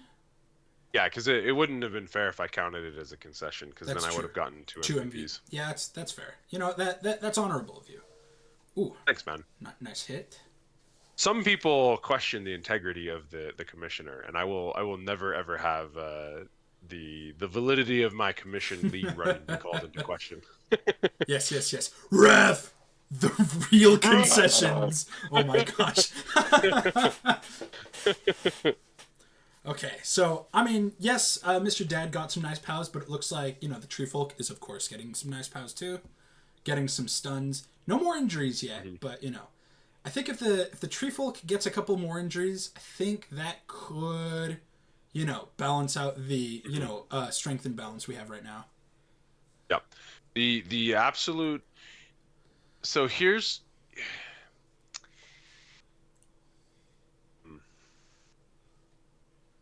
I was going to say, maybe the play is to, like, score early and then try to score again if you're Mr. Dad, because if the catcher wakes up and Tori does the one-turn touchdown, it'll end 2-2. That's you're either true. you're either banking on the catcher not waking up, or I don't know how I would play this. I don't know why Tori is making this punch. Ooh, not great. I don't know if I would. Yeah. I don't know if I would re-roll it. I think she has to, because that's that's a war dancer. That's true. Mm-hmm. Push meta. Push meta. Yeah. Okay. Now, yeah. This ain't. I'm gonna be honest, Tori. This ain't great. Oh wait, she can't hear me. Yeah. I wonder. So, Mr. Dad. I think if Mr. Dad is thinking like pure long game right now, he might just be waiting to determine a long-term strategy until the Tree Folk takes root, if any. You know, if the Tree Folk takes root, then great, delay the game, because now there's a strength imbalance, and she's, you know, down 3 guys or elves. You know, not human. Right. You know, not worth anything. But you know, I don't know about that dodge. I really what am I like talking about? I know. One thing I think that is kind of the most difficult part of playing the agility team is to know when to, like, turn your brain off and just F it, we ball. Yeah. You have to be really, really good at, like, playing very patient and minimizing your losses, or, like, minimizing the damage done to your team. But then, like, you have to be ready on any given turn to just pull the trigger and, like, make 8 different dodge rolls, and, like, you're just gonna do it because you're an agility team. Yeah, you're gonna make it because you're an agility team, because you're a stinking, filthy, cheating elf, you know? Yes. So I really like this aggressive positioning, because if Tori is able to get behind the cage, she can kind of, like, herd him forward. And if he doesn't score before the final turn, it's going to be really, really good for Tori. However, okay, again, this is I'm thinking Skaven right now, and maybe I shouldn't be, but I'm seeing, again, guys, you know, moved far up the pitch. is this a if he makes a long pass, this might be a scoring position. Ooh, nice pow. Mm-hmm. Oh, nice. It's just a lineman though. I don't know if I would have pushed him over there actually. I certainly think you can take the score if you are Mr. Dad, Mm-hmm. but I also I don't really think you want to trade. I'm not sure which is correct, because if you trade scoring with the Wood Elf team, it's likely that the Wood Elf team scores more than you. That's true. And very it very looks like he's importantly, making that anti-leap cage again. Maybe. I think that yeah, it looks making like the anti-leap cage is probably a pretty good idea. Delaying because the game. Again, yeah. Mm-hmm, yep. I think the less chances you give the I really don't think you should do this. No, I was gonna say, like, you're gonna block the ball carrier from getting in the cage. Mr. Dad. You're gonna close off the bomb shelter before the main character gets in. You worked too hard to okay. Okay. That was close. Okay. Wait. Oh my gosh. That was really close. I wonder if Mr. Dad was like clicking on the player and was like, wait, something feels wrong here. I just can't put my finger on it. Where's my ball carrier? Oh, there he is. Like, okay. There was this game that I played in college. It was like a survival horror game, and you had to often like sneak around the enemy, and the AI. It was pretty scary, but like once you found out that the AI for the enemy wasn't that good, it kind of defanged the game a lot. Yeah. And so it was really funny because like when the enemy thought that you were nearby, but like they didn't know where you were for sure, they would go, "Something's not right." And so like that clip plays every time I can watch someone like Mr. Dad's like, "Something's not right." Yes. Ooh. What is? Oh, is he setting up? Huh. It looks like he's setting up for a. Wait, that's a blitzer though, right? No, that's a catcher. That's a catcher. Never mind. Looks like he's setting up for a possible pass. Tori immediately is going to mark him. It looks like so. Not a bad idea, of course. I think the human catchers have only 2 strength, so yeah. They come with dodge, but marking them 1-for-1 is usually pretty advantageous for the team marking them. Which way do you hit with the tree? Or it looks like she's not going to blitz with the tree. Not a bad idea. So yeah, I think we are seeing the effectiveness of the anti-leap cage here, because I think you can tell Tori is looking for a way in, and let me in. I don't know if she'll let me in. What's the clip in The Lion King? Let me in. Let me out. My goodness. Yeah. And, I think it is, specifically because Mr. Dad is a passing team, I think it's not a bad idea to continue to have those 3, linemen, whatever, elves, stinky elves in the back, playing outfield. Not a bad idea. I wonder what her blitz is going to be, though, since it looks like that will be one of the only things that she can do. Yeah, not sure. Yeah. I think she wants to use her blitz on the leap, but I don't know if. Yep. Oh, or not. She's gonna blitz. Wait, I can't see. Oh, I can see. She's gonna blitz this lineman out of the way, and then. Yeah, I would probably stay too. Yep. And then where we running? Why are you running? Why are you running? She were. Huh. I don't know about that. I'm not sure on that one either. Yeah. If I'm being completely honest. You know what? I do think, I take back everything I said. I think it is the right play to move up the elves. Now that the Ent is in a great position to kind of fend off a lot of humans right now, I think that would be the time to press, because the Ent is approaching, Or the end is approaching, the Ent is approaching. I was going to say if you didn't. Nice. Yeah. Well played. Well played. Mash. Yeah. I guess honestly, now that Tori's pressing in, I think it's not that bad.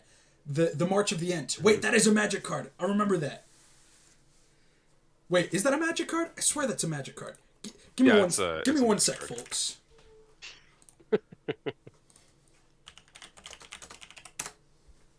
Is indeed. The last mark, dude. Why? Why am I not playing this card? Okay, hold up. Sorry, I don't know. sorry, It's sorry, pretty good. sorry. We're supposed to. We're playing Blood Bowl right now. The March of the Ent. It is a good Ooh, card, though. dude. That is such a good card. It's such a greedy Yeah. card. Oh, Mm-hmm. can't be countered too. Suck at blue players. Anyway, sorry. Back to Blood Bowl. Back to Blood Bowl.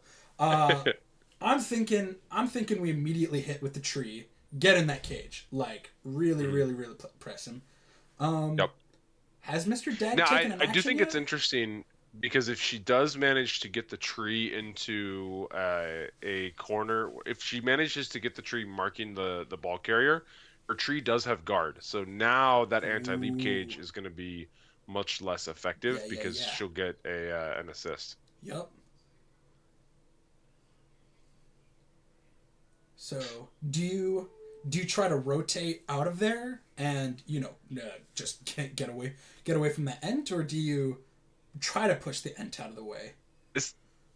This is I would literally just walk forward and like because she's down players Yep. and I mean if the oh yeah, that's true actually. Yeah, Peter does not know about stand firm. You actually the Ent is immune to the push meta because he has Oh. stand firm. So yeah, if he gets shoved, Oh.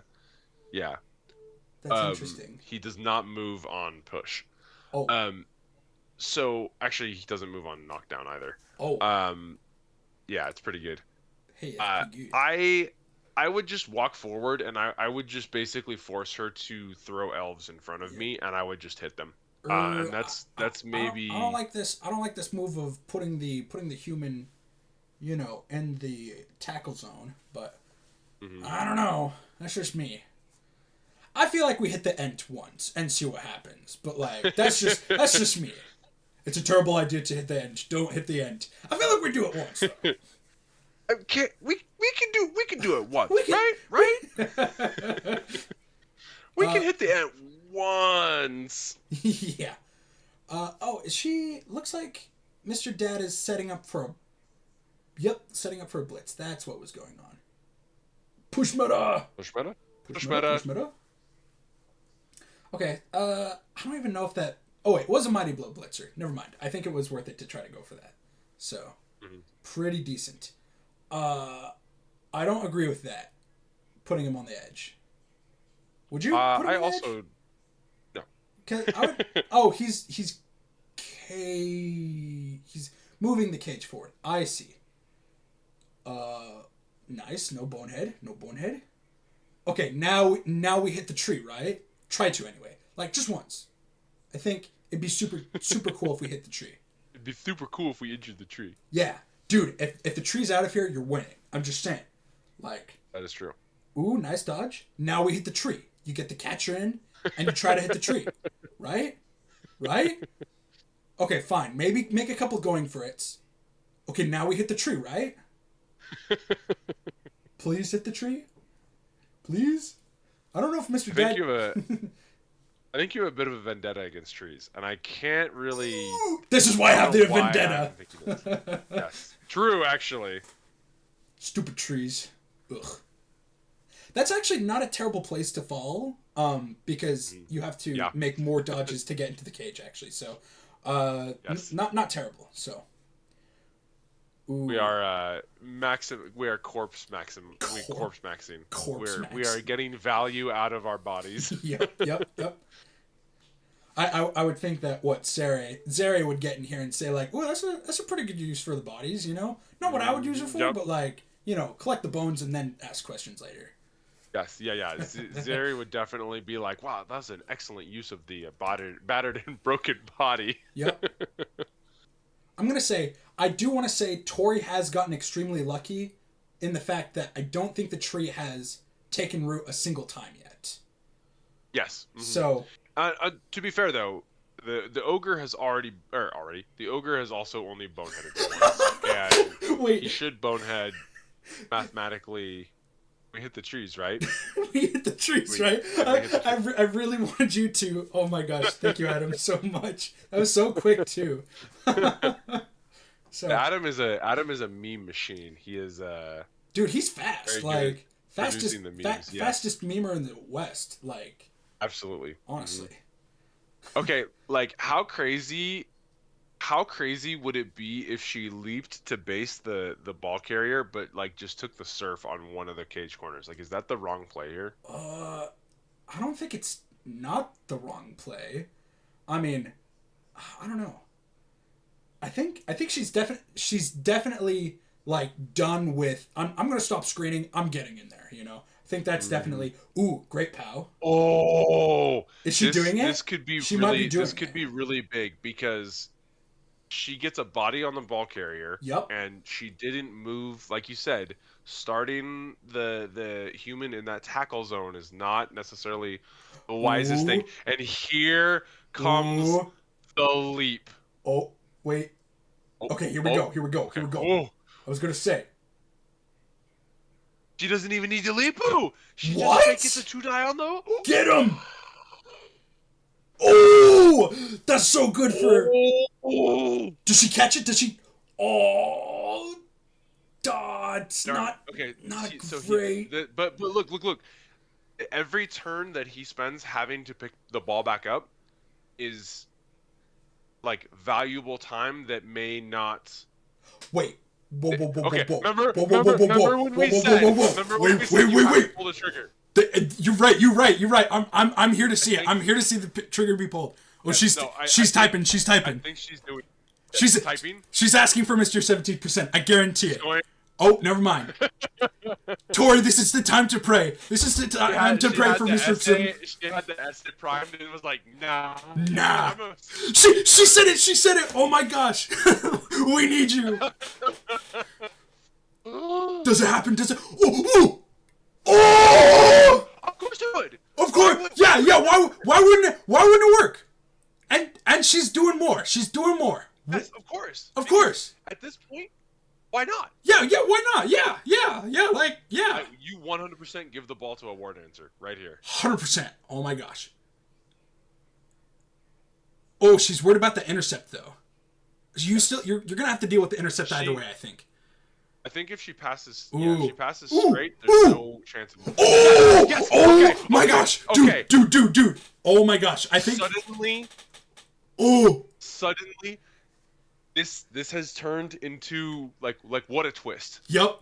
This is. I thought it would have been terrible, that the ball was down on the ground, right? Because this means that she almost didn't. She almost got the ball, but didn't quite make it. And now the game's gonna go on longer, and Mr. Dad is still going to eventually score. But now she has even less turns to score. Now, dude, like this might be lost. Yeah, this is absolutely.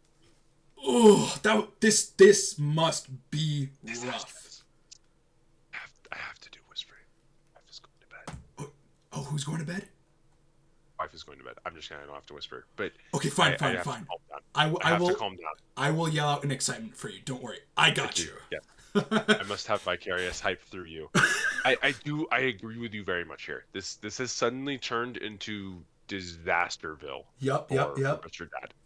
Because now she is going to score. I don't mean to be that guy. I hate elves as much as anybody. But she's going to score here, if not next turn, the turn after, Yep.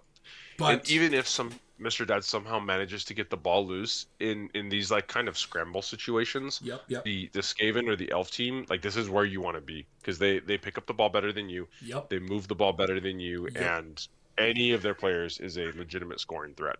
Yep. Okay, so nice. Mr. Dad has to hit every single one of the elves right now. Yep. Which should always be your plan. But ooh, nice KO. Any elf left standing is a dangerous threat. Yes, exactly. Yes. Oh my gosh, The KO Dude. is going to be very, very useful for Mr. Dad. So, I mean, of course he needs to, what? He needs to pick up that dude, of course. When do you, when do you pull the trigger on trying to hit the ball carrier? Do you try to hit it after picking up that dude, or do you do a little bit more setup? Like, or do you even just try to blitz? Honestly, actually, I would. here's what I'm thinking. You see that, what's it? See that human, like, center of the field, right? Like, not in the tackle zone of the end. I would honestly, I would get that guy up, blitz it towards the edge of the field so that it's just a little bit more out of the way of the elves, honestly. That Yeah, that's my best plan. I think that's pretty valid. I would definitely try to go for like as much setup as possible, and I The I would. bonehead. So technically speaking, he has boneheaded the mathematically appropriate amount of times. He That's should true. bonehead You're right. You're one right. every 6 turns, Yep, and it yep. is turn 12. So he has boneheaded twice. Everything Yep. is proceeding as mathematically logical. However, it is turn 12, and the ent hasn't taken root. And statistically, Correct, yes. I'm just saying, you know. No, I agree with you. The ent Ooh! is Huge for... ent is moving. the sidestep, though. Yes, but You still have a blitz, so too, it is I huge. guess. Yes, you still have blitz. Yep, and you follow that, right? Oh, yeah. No. I follow this 100%. Yep. Oh, didn't follow. Oh, and did he get the ball? Oh, okay. No, he not didn't pick get the up ball. Okay. So there are still bodies on the ball, Yep. which make this a very risky pickup. So Okay. you still have to clear out the elves here. Oh, that is a Mr. 17%. We need Gabe. Oh. Cecil, I need you. Oh my gosh. Oh my god, dude! You know what we need to do, Adam? I'm counting on you. We need to do the visitation of Adam, whatever that famous painting is, where like the god is reaching out to Adam, but like it's actually like the Blood Bowl ball, and he's like, the 17% here, you can have it. Oh, I don't. Okay. Honestly, This that's I would rough. not have gone for that. I wouldn't have gone for that either.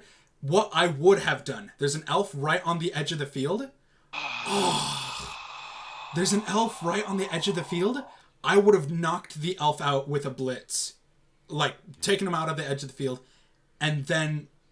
Oh... Okay. She still has to... Okay, never mind. She's gonna pick it up. I'm sorry, but like... Yeah. She just has to clear off the one... Oh, I guess there's two bodies on the ball. But Yeah. Even if there's only one body on the ball, Yep. this is quite good. Yeah. I would not attack with the ent until I absolutely had to. Yep. Yeah. Okay, I don't mean to bring up another Chef S reference, but, you know, it looks like Tori is winning right now. However, I do want to say that this is... Ooh. Wait, that's pretty good. She forgot about sidestep. He is going to tap dance onto the ball. Catch it? Oh! Still didn't catch it! That would have been so sick. Would have been so sick. Ooh! Finally takes root. There it is. Finally, he takes root. Even though it's taken root, like, you know, in a pretty advantageous position, I'm not gonna lie, you know. Yes. Mm-hmm. Takes root and takes Yep. a human with him. I don't know if I would have knocked him that way. Because you have the ability grab, I would have, like, kept him there. Like, you're sitting here, buddy, you know? Like... Right. Okay, sorry. Without bringing... okay, I'm going to bring up another chess reference. I think we're at the point where, you know those low elo games where the evaluation bar, you know, is like, oh, black is winning if they do this one move. Oh, white is winning if they do this one move. Like, it's going back and forth now. Like, things needed to go right for Mr. Dad, you know, that one turn. And Tori made that slight mistake of forgetting about sidestep.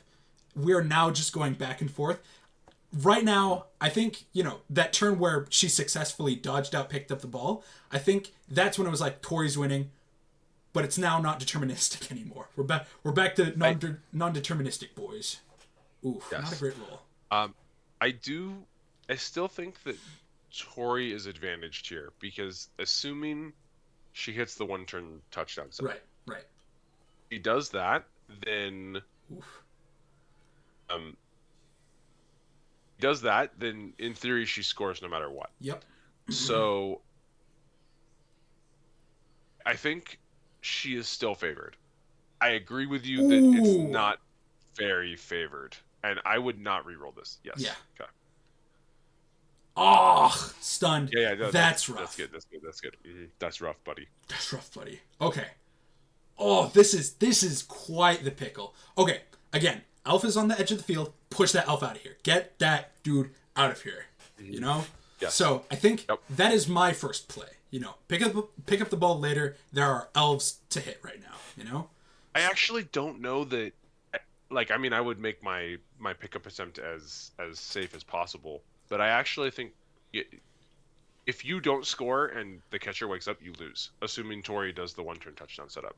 That's so like, I think you have to play for draw, and I agree that hitting elves is good, but yeah, I don't know. It's hard to say. Yep. Yeah. So we are in full on like scramble. Yeah. Yep. We are. We don't letting the dice determine the game right now. Yep. We don't know who's going to win right now. But... That's true. That's true. Yes. Except when Gavin plays, but you know we don't talk about that. Yeah. Ugh. Yeah, we don't need to talk about that. We have to preserve our mental for tomorrow. If I really wanted to commit psychic damage, I'd just be like, you know, hey, Tyson, remember that game with Gavin? You know? But of course you could do the same for me, but so it doesn't really work. Maybe it's good that it happened to both of us, honestly. Yes. Yeah, no, it was you know what's funny is like I'm glad that it happened to somebody else too, because I'm like I felt like a crazy person describing the game to other people. Nope. It was Ryan and Dad were like looking at me and they're like, "What happened exactly?" And I'm like, "Dude, I know you don't believe me. You're never gonna believe me." Right, exactly. That's not a pickle. Now that's a pickle. You know, I don't do a good Australian accent, but you know. My goodness. Clear. Okay, Adam. You didn't need to rub salt on the wound. Okay. Okay, thank you, Adam. Okay, Mr. Adam Mr. Dad clearly in the tank right now. I think he's he doesn't know what to do. He's baffled that he's doing what I said he should have done. Yes. Okay, yes. No, he can't take the surf though, because if he takes the block, then it just knocks him down in the. Dang it. Man, this sucks. But he was looking for the surf. Ugh. I like how they flip in place. Okay. Ugh. Let's see. Okay, we don't hit the tree right now. Even though I really want him to hit the tree, we don't hit the tree. You know, I think now that the tree can't move, we dodge out of the tree. You know. Yes. This is no tree violence for once. Yep. Okay, actually, he's going for it now? I don't know. I would maybe position people a little bit more before trying to pick it up, but... Okay, makes it. Never mind. I take back everything I said. Now you... do you... you don't hit the guy because then you can't move the ball carrier. Maybe you should have blitzed that. I don't know. This is. Well, he already. Yeah. Oh, this is. Never mind. I take back everything I said. You know. No. Even then. It's still not great. The best thing you can do, I guess, is you follow. Yes, of course you have to follow. Wait, it's a stun. I actually think this stun is like actually really devastating because you can't interact with. The only way to interact with a stunned body is to foul it. Yep. And it's not a good look for like you don't really want to get ejected because that's a turnover. This isn't a good look for you, buddy. Right. Yeah. Okay. I really like this. You know, protecting your rear. You know. Mm-hmm. Wait, is that a war dancer falling over? I was gonna say if it is, maybe we foul. I would still be. If a war dancer is on the pitch, I foul it. Yeah. Like I would highly consider not scoring. I really like the fact that he dodged out because now that tree is useless. So we good boys. Yeah. And I also really like this too, trying to rotate out, you know? Yep. Okay. And what do you do with that last player? You ain't fouling, right? Because the ref is literally right there. Yeah, the ref is for sure watching this time, right? Right? Right? Okay, so I think Okay, tell me if I'm wrong. I now think that Mr. Dad still has advantage right here. I do think it has shifted to Mr. Dad's favor, Yep. but I think that the clock is rapidly dwindling, Yep, and yep, yep. that's going to be the thing that he needs to be on the lookout for. Mm-hmm. I I don't doubt his ability to score. I doubt his ability to Defend against put a himself in it. two-turn, Mhm. one-turn touchdown. Yeah. Ooh, So is she fouling? I wouldn't foul that, especially with a war dancer. Yeah. Wait, whoa, whoa, whoa, whoa, whoa, whoa, whoa, whoa, whoa, whoa, whoa. We not fouling, right? Are we? Oh. Uh, Huh? huh? Wait. Oh, I know exactly what she's trying to do. She's trying to push the ball carrier out. Okay, I think she was considering it. I see. And I think the ball. Okay, that guy gets pushed out, right? Huh. Yeah, he has to get pushed out. Ooh, that's rough. Oh. Ooh. Okay. That's rough, buddy. I get it now. I see it really yeah, that was a really nice surf. Yeah, I thought we were about to have like a domino effect where she pushes the ogre into the human into the ball carrier, you know? But Right. I think that was definitely a safer play. Because I also No, I think that would work though. I think if she successfully knocked down the ogre, it would Dude, I think that would have been I think that would have been because Sorry, ogre would chain push into the guy that's in the middle, and then the guy in the middle would fill in the empty space. But that space you're wasn't right. That tempted space was before. occupied. Yeah. So You're right. If she had if that tree could move, I think she would have been able to do that successfully. And then throwing the ball into a random place on the field would have been huge for her. I agree with you. I think that would have been really, really good. Yup. So still slightly favored Mr. Dad, but I think Tori is trying to set up possible success. Double red on ogre is kind of bad math, but like if you take it, she's got a reroll, so like all she's looking for is the push. Yep. If she does it with a block guy, I guess actually that's true. If you get block, ruins your play there. So I think it's hard to say. Yep. Higher, certainly more reward. Yep. If you do the chain push ogre route, but I think this was the safer play. And absolutely, looking at the clock, I think that I would probably have opted for the safer play, because if she rolled block or like that would just ruin everything, and then you're in a really bad position. Because now your war dancer is staring at an ogre who's ready to punch some elves. Right. Yeah. The ogre's like, I'll never get to do this. Yeah. And let's see. I don't think Mr. Dad scores here, but great pow. Ooh, does that push? I think that does push. Nice. Pushed right into the ref. Stomp him, ref. Oh, never mind. Stomp him. Dang it. Push meta into the audience. Into the ref. Yes. Push meta is not very good until you are on the side of the pitch, and then it really is push meta. Yeah. Okay. If we're going to play If I Was Mr. Dad again. If I was Mr. Dad, I was going to say right now he's got 4 humans surrounding the side cage. I would maybe reposition the cage a little bit and take one of the humans outfield as well, so that he could be a possible catcher, possible scorer, you know? And it looks like that might be what he's doing, actually. Unless he's just rotating the entire cage, which isn't a bad idea either. Yeah. I think he needs to get out of this. Like, he's been stalled here for, gosh, it feels like forever. Yep. And I feel like that's, when you think about Tori's down players, so, like, she really shouldn't have been able to stall him if he had played the beginning turns correctly. Obviously, like, when I say play correctly, they're like that turn where Tori dodged in, picked up the ball, passed out. She rolled a lot of dice. She was successful a lot of times.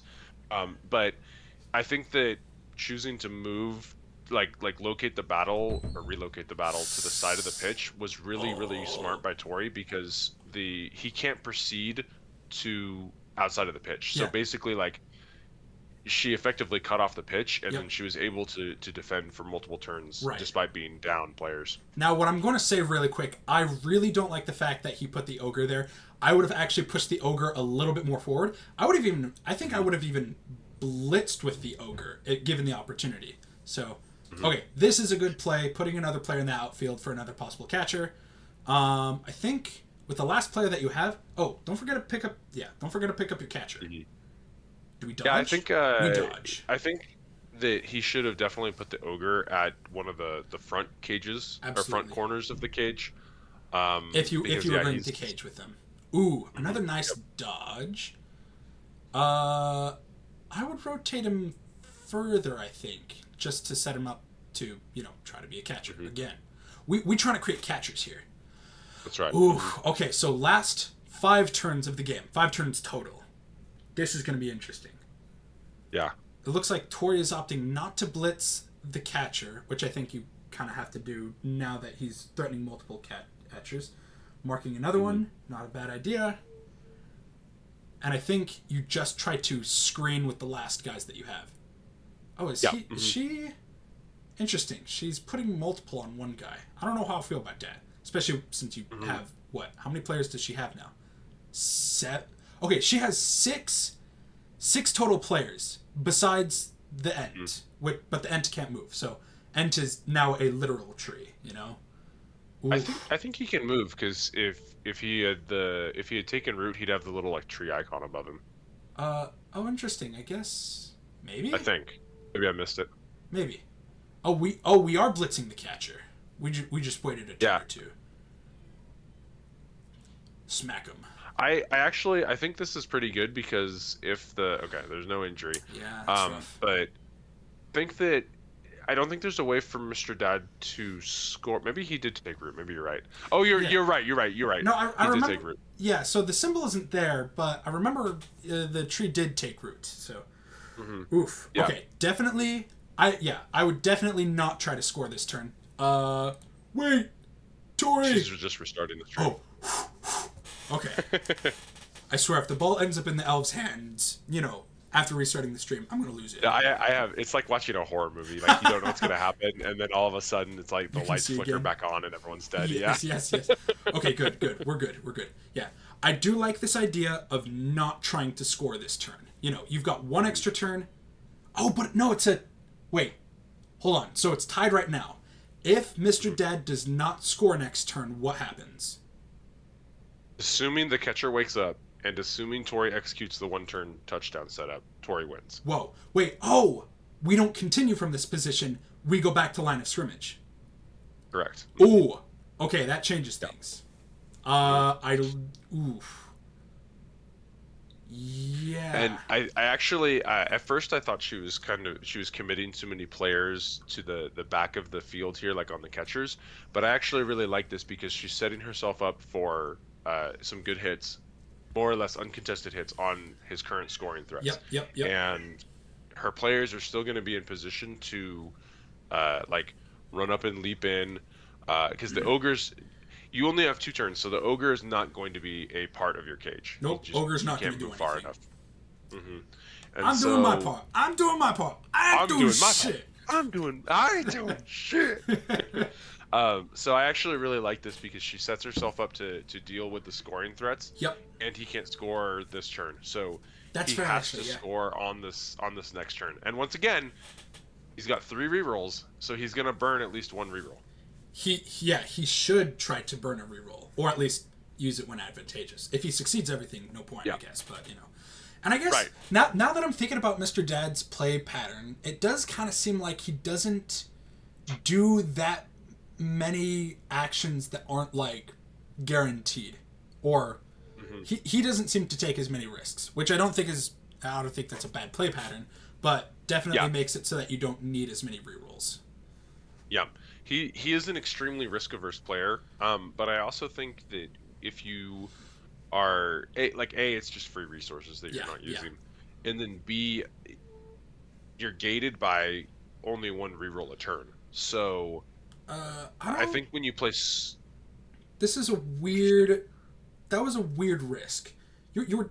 Wait. that is a super Oh, weird risk. I don't know why you don't Oh, just. I know. Okay, he wants to get the ball to the thrower. So like right now, the Oh, blitzer has the ball that's fair. carrier. You Yeah, know what? I take back everything I said. You're right. And you know what? should move. Should Ooh! have moved. Use the reroll. Oh, You got the rerolls. Burn You that got the reroll. rerolls. Oh, that would have. I think that would have made his chance of scoring like drop Oh significantly. that would be like basically. We nil. dodge out. We dodge out. Of course we do. Yep. So and then we try to dodge with the other guy, right? Right? Right. He's thinking. Ooh, I don't know about that one. I don't know about that one, bud. And Tori immediately is like, you're not gonna move him. Oh yes. Fine. Oh yes. I'll move him. I'll move him for you. I'll move him for you. Okay. Oh. Gosh, this is interesting. This is a tense I game. would not. Yes, I would not mark unless she's planning. She's probably planning to leap in, so that's why she's doing this. Oh, she leaping in.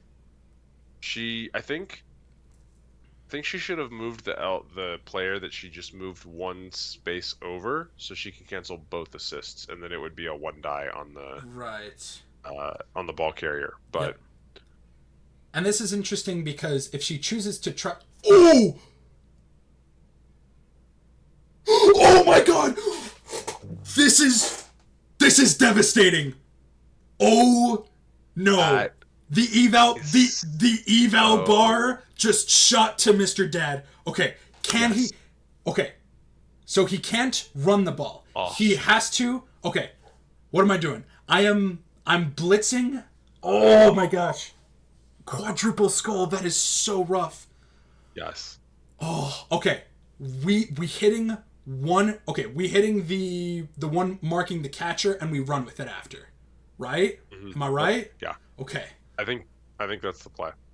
Oh my gosh. Yeah, blitz the one that's currently marking the catcher. Yep. Oh I wouldn't even pass. I would hand off to the catcher. Yeah, hand off. You're right. Guaranteed as possible, and then run it in with the catcher. If you notice though, there is a slight. If you notice, there's a tackle zone directly in line. It wouldn't be Blood Bowl if it didn't happen there. Oh my gosh, you're right. Oh. Okay, I'm not sure what's going on here. I'm not gonna lie. I'm not quite sure either, but because I think, okay, no, he has freed up the tackle zone if he succeeds this. Yes, so now he can, but now he would have to run the ball. Yeah, he has to make a dodge here. Yeah, still has to make a dodge. No, he doesn't. Okay. No, well, if he doesn't, okay, he's blitzing. That's good. Yeah. Okay, that's good.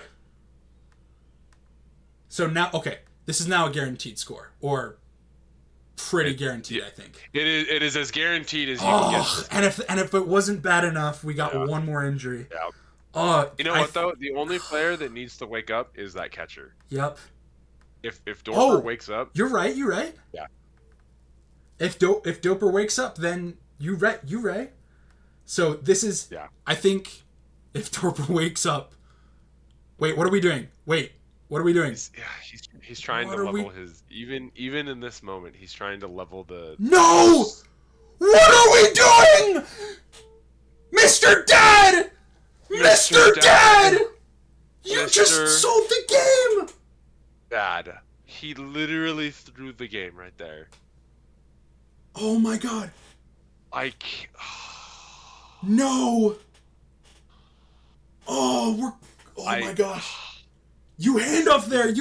Oh my gosh. Yes, you 100% hand off. This is playoffs. We don't have we don't dice. No. We don't have Mr. Dad. Mr. Dad. Oh no. Tell him. Whoa. You don't blame Adam here. Whoa. You should have done the handoff. Ugh. Okay, yeah, this is a little disappointing seeing, what salty Yes, players at work here. Ugh. Yes. Yes. Ugh. Okay, I'm not gonna lie, that was unfortunate, but kind of deserved. Going like that. I think he did a greedy play where he threw it to the guy on the touchdown line and made it. Honestly, I'm looking back. There's If we reroute if he failed that one throw to the guy on the touchdown line, I wonder if he would have gone for this because he's like, surely I made it before. Now, I'm not gonna miss it, right? You know what the crazy part is? Mr. Dad typed in chat, expected that to happen. But also, we just saw quad skulls. So like That's you fair. you had to know the karmic Yep. scales Yep. were tipping. Yeah, there was no yeah. See, sheep has recognized, yeah. Instead of risking pass, you hand off. There Yep. was no reason to You- risk the pass there. Yep. It was one SP point. And now he gets a push meta. Or I guess he gets a hit, I guess. But it's probably sidestep, right? War dancers have dodge, so Dodge. he doesn't get hit. Yeah. Ugh. Okay. Ugh. That. Oof. Dude, if I'm reeling Dorper from that. wakes up here, It could happen. all eyes fall on Dorper. But even if Dorper doesn't wake up, she doesn't have to make the one turn touchdown anymore, right? Because now it's tied. Now, how many more turns do they get? Do they just play until somebody gets a touchdown? I think, yeah, they play until touchdown. And what's it? So hold on. It was kicked off to Mr. Dead, right?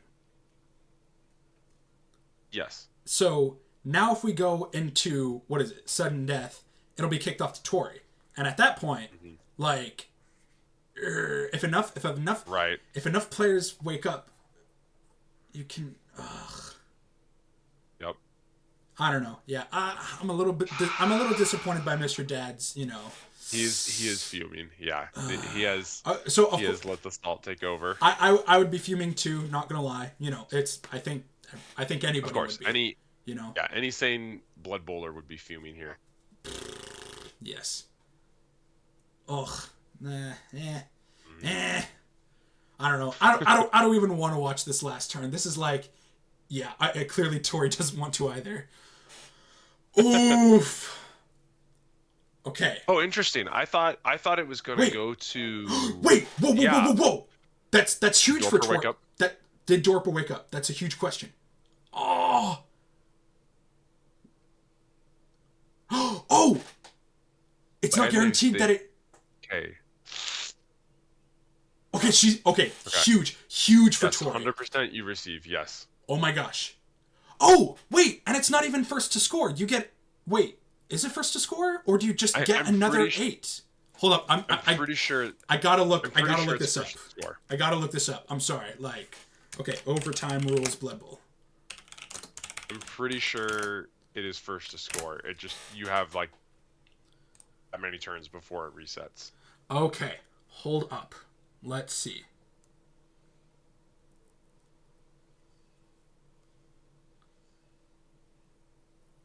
Okay. It is first team to score wins. Yes. You're right. Okay. Whew. Okay. Oh my gosh. Yeah. Sheesh. I think. Oh. The eval bar has swung back in the direction Dude, of the Woodelves. this has been the most swingy game I've ever commentated on. Dude, this is. Yes.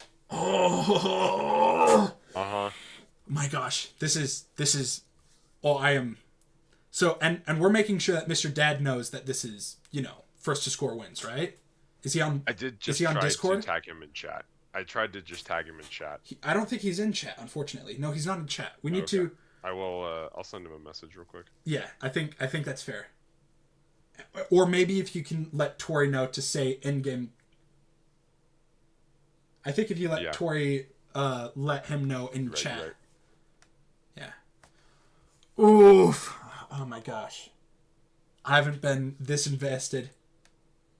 This invested in a Blood Bowl game in a while. I'm gonna be real. So in League of Legends, a lot of times the quarterfinal or the semifinals of Worlds is the most exciting match, and like we are seeing that right here. Like Yep.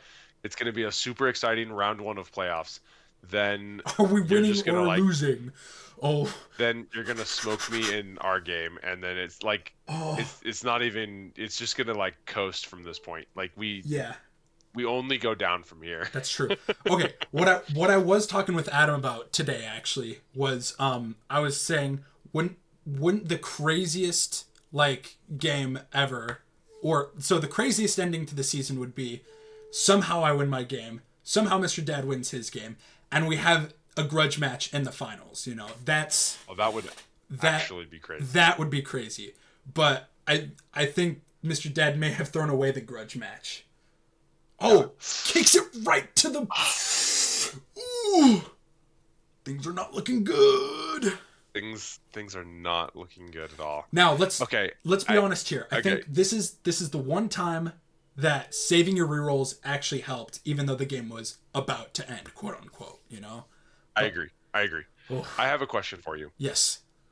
As the agility player, if you were in this position, first to score wins, do you gun it, or would you still be I'm trying gunning it. to? I'm gunning. Okay, that's what I thought. No, That's what I thought. dude. I'm like I'm trying to run away. At this point, I'm not only trying to run away from the humans. I'm trying to run away from my own self doubt on whether or not I can score and win this game.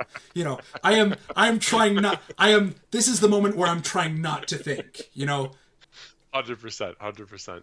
I was thinking like, what would I do if I was the Woodelves? And I think like I would not grab him there. I would No. grab him to the other side. You want him away from. Yep, you want him away from the ball. Yeah. I don't know if you know this, but the ball's right there. I would 100% run the ball up to the War Dancer, hand off to the War Dancer, then move the guy next to the War Dancer, the elf next to the War Dancer on that like catcher, and I would 100% blitz with the War Dancer. Like Yep. I would just full send it. Yeah.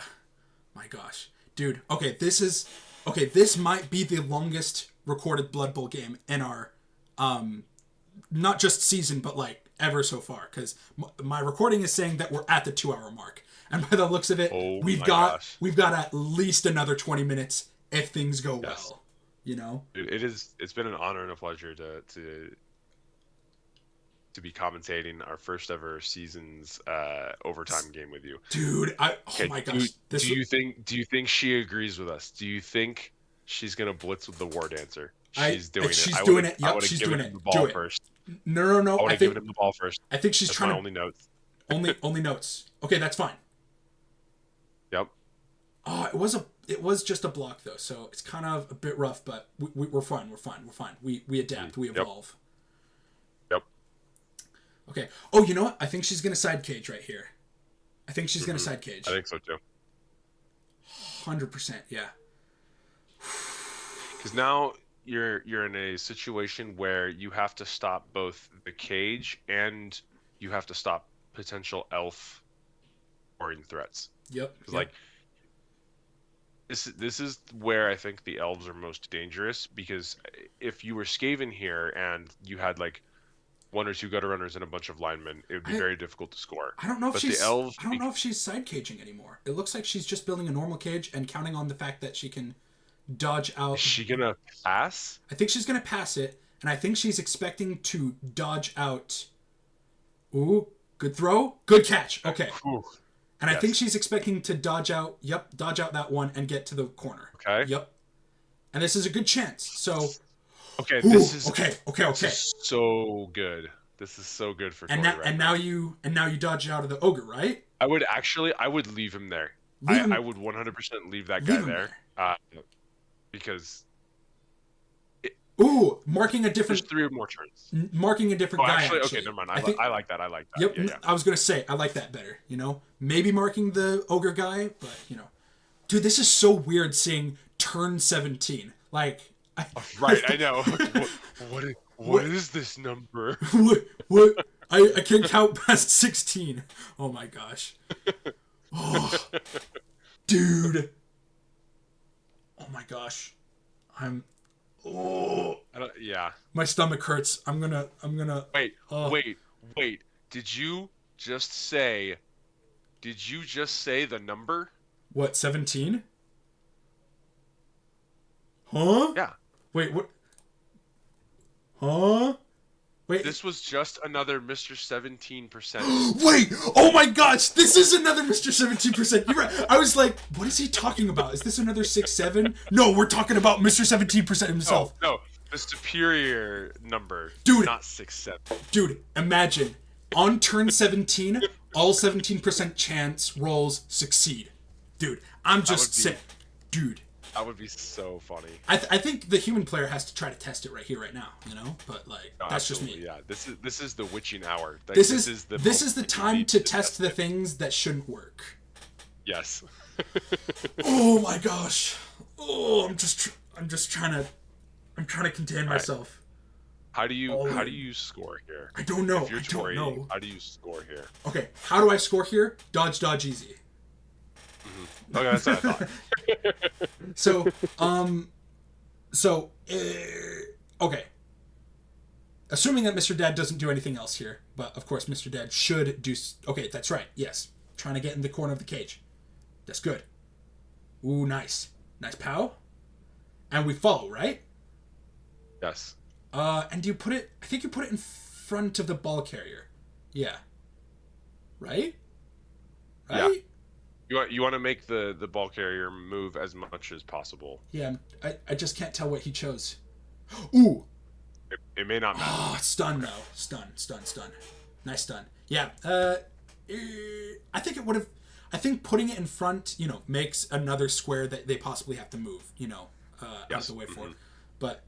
Okay. And I like this repositioning too. I like it, but... I think the angle here is you just hand off to the war dancer, leap, and score, right? Yes? Oh, no, you're right. Oh. I don't know. I think... Well, actually, okay. I think you hand off to the war dancer, you take the 1 die on the thrower, because even on a push, you get the... space. And I think the war dancer has enough movement to just book it from there. Yep. And I think even then... 9. Yep, she's counting it out. She's counting. So, I think... Wait. Does it please you that we saw the correct play, or does it make you mad that you're thinking like an elf? Oh, I hate it. Oh my god. No. No, it's just I'm too invested to care about racism. I know, now, yeah. Yes, yeah. All bigotry is cast aside. Hold on. Wait. We're trying to play Blood Bowl right now. That's right. Okay. Ooh. Tree trips him. I would not have rerolled that. I guess I don't really know what else you would use the reroll on, but yeah. Surely there's And now we hit the tree, right? Now we hit the tree. I'm just saying, if there was a moment, this is... Okay. Dude, this is another moment... Charles Barkley. This is another moment, world is about to end. What do? We hit the tree, The tree, yeah. Okay. Please, please don't do anything... Don't do anything risky. Okay, yeah, I think it's... There's no reason to do anything risky here. Yep. It is hand off to war dancer. Yep. Blitz the thrower guy in the way. I think she's purposefully building suspense. I'm gonna be honest. Okay. You're right. Or, yeah, don't hit with the war dancer. Don't hit with the war dancer. Oh, what are we doing, man? Hand off to the war dancer. I think. Wait, is she even gonna try to blitz with the war dancer? Pass off the war dancer, blitz with war dancer, and then yeah, and then leap. I guess. Ooh, surely there's a better way. Surely there's a better way. I think she blitzes here, takes the 1 die because it's a 1 in 6. Yep. But she has dodge, so all the dodges get. What did she do? Why did she do that? Okay. She is. I see what she's doing. She is getting in position so that she can throw it to... I see it now. Is she going to long bomb it? Is she going to pray? Mr. 70%? I don't think this is...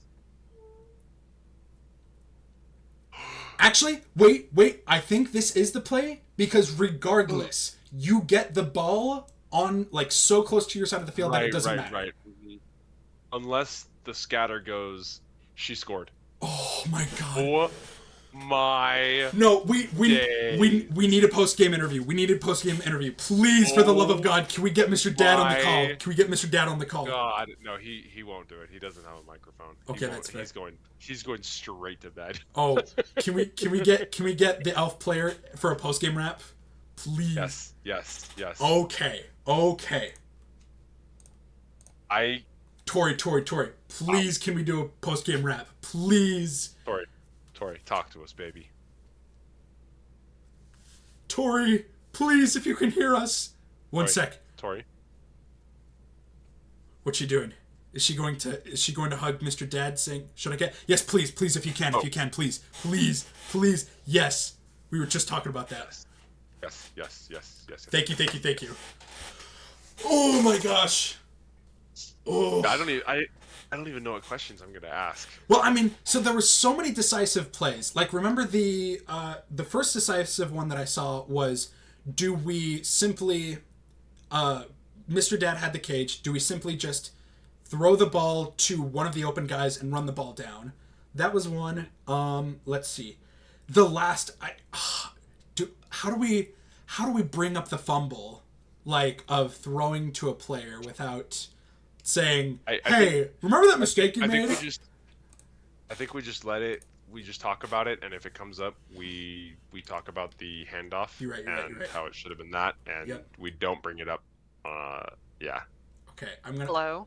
Hello, Tori. Is Mr. Dad there? Tori? I can't hear you guys. If you need to unmute me. I think I undeafened you. That's weird. Can you hear me now? Tori? Yes, I know you hear me, but I can't hear Ty and Peter talking. Oh, that's weird. Am I? Did you mute us? Check this. Hold up. I have you unmuted, undeafened.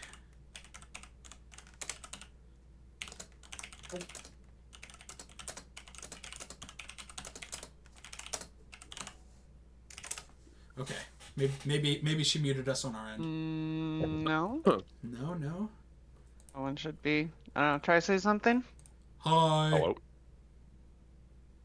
Hold up. I'm gonna leave and rejoin. I can't hear you guys. I'm just going to.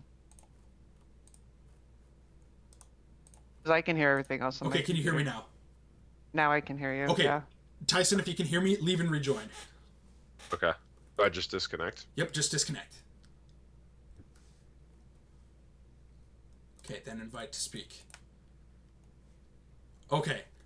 Tori. Talk to me, baby. How you feeling? One second. I want to see if I can't get like Bluetooth so Dad can hear and we can just put the microphone between us. Oh, I see. Oh. Yeah. Me. Please. Me. We need to hear from the first two players ever to experience overtime. Mm-hmm. Yeah, this is League of Sometime history. Yup. It is. We gotta record this. Hang on. Let me see if I can get this set up. I guess this does give me a little bit of time to decompress from watching that. My yes, goodness. that was an incredible game. Absolutely, like that was. If there was any game to commentate on this season, that was the game. Yes. Mm-hmm. Yes, literally, that was the game. No game that. I don't care no about. game this season is going to come close to that. I don't care about Gabe. I don't care about Gabe making 3 long bombs in a row. I don't care about 3 people dying in one game from halflings. You know, I wanted to see the overtime game. Yes. Can you What was that? Huh? Hello? Hello? It's super spotty You are on a our robot. end. Is this better? No. Okay. How about now? It's a little better. Mr. Dad, can you try speaking? Yes, I can try speaking. Okay, this is okay. Okay. So I guess first question is, how do you both feel about being the first players to experience overtime? Not happy about it. Oh, Blame Adam. I Adam, if you're listening, I'm not happy with you. So I guess there's some history that I don't understand. Why are we blaming Adam? Last game, Adam killed my quarterback, and he had Oh, accurate, and that's why I missed that throw because I picked the right guy. It went to the wrong guy because I don't have accurate. right. But Uh, what do you think? Or I guess I know that your thrower is under leveled and you were trying to level him up, but like, talk to me about like your thought process of like, do I just pass off or do I just throw here? I'm sorry. Can you repeat that? Jim was talking. I had to close the window. Oh, sorry. I was just gonna ask, more on the thought process of, do I pass off or do I throw the ball here? Yeah, I could have handed it off, and that would have been maybe the better play. But I have never seen a thrower miss the throw like that. So I had not any expectation that that was going to happen. So Yeah, and I think, and I was talking to Tyson about the fact that you did the exact same thing, on the touchdown line, and it did succeed. And I was wondering whether or not, had that not succeeded, whether or not you would have not tried for that time. I don't know. I had a re-roll, so I was kind of okay if I would have missed it. Right.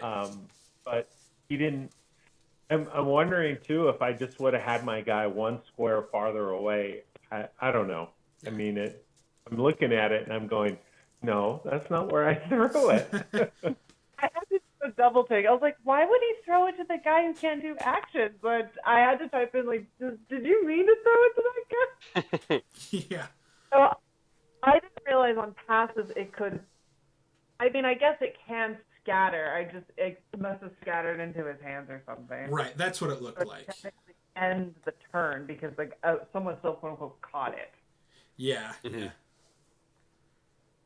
one time you actually don't want the guy to catch the ball. Right. Right. Ugh. Yeah. Because yeah, I think then at least Horace could have tried to picked it up then and just scored a Yeah, touchdown. if it would have fallen to well, I think my turn would have ended if it would have gone to the ground. Yeah. I think you still had 2 turns though, didn't you? No, No, he that was was able the to last continue turn. because he That caught was it. turn 16. Oh. See, I counted and I had the little sticky that said "Watch the turn." Ty, I need to put a new sticky up that says "Watch the time." Yep. I'm running out of room. Or are you gonna have like, turn 13? Okay, maybe start thinking about the time. Turn 14. Okay, start thinking about the time.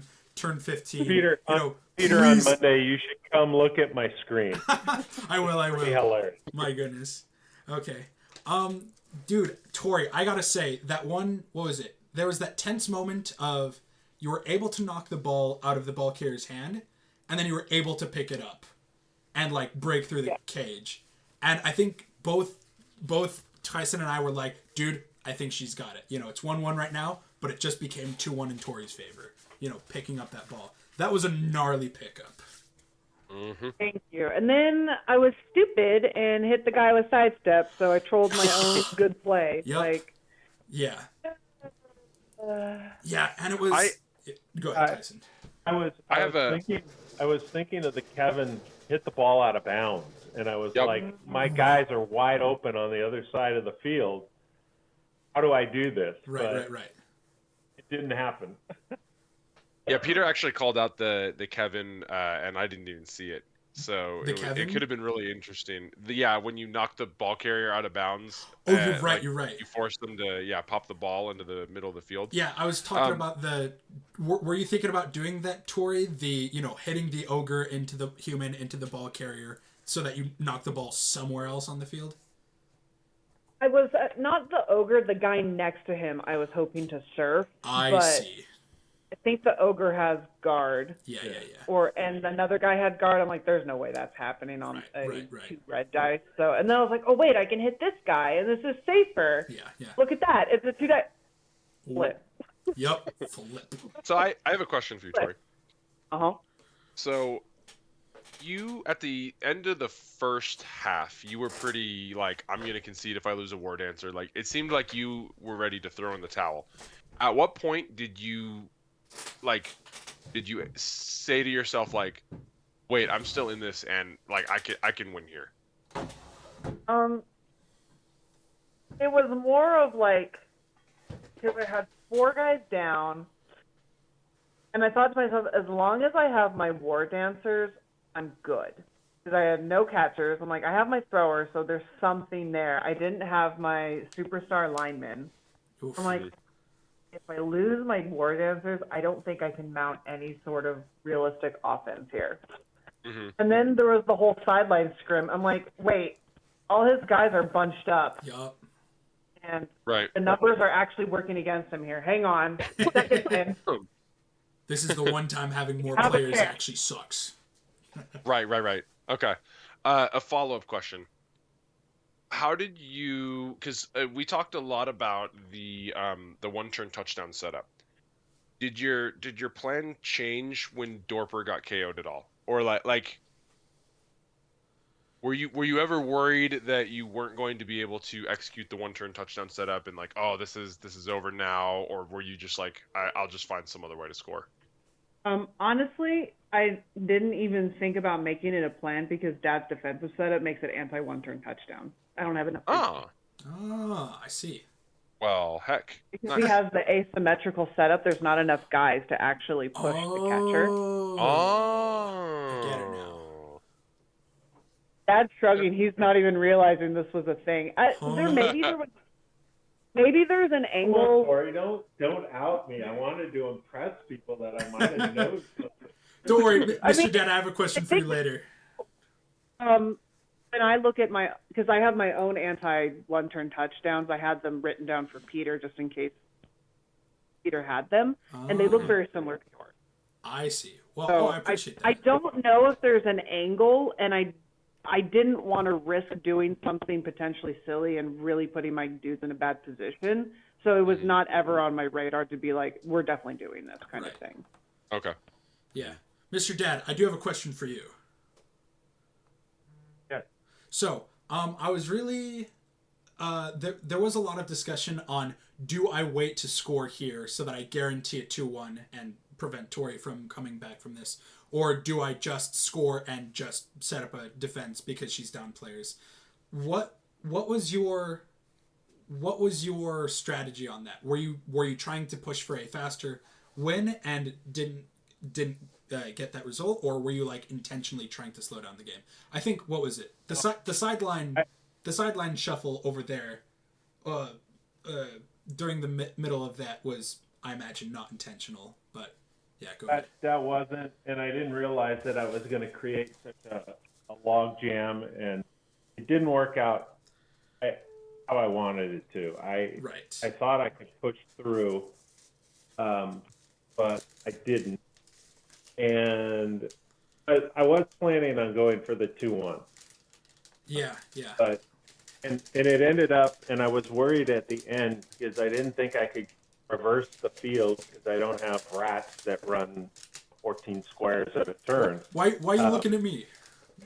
But I didn't think I would make it around. And when I was able to get the thrower in the middle on that next to last play and hand it off, Right. I thought I had a chance. And when she sculled twice, which was really that was a rough moment in the game. Yeah, I was like, I actually can pull this off because Yep. I was going to have to dodge somebody out and then throw a longer pass than I wanted to. Yep. And I just, when I hit that and I'm like, quick pass, I got this. And then it goes to the wrong guy. I'm like, holy crap.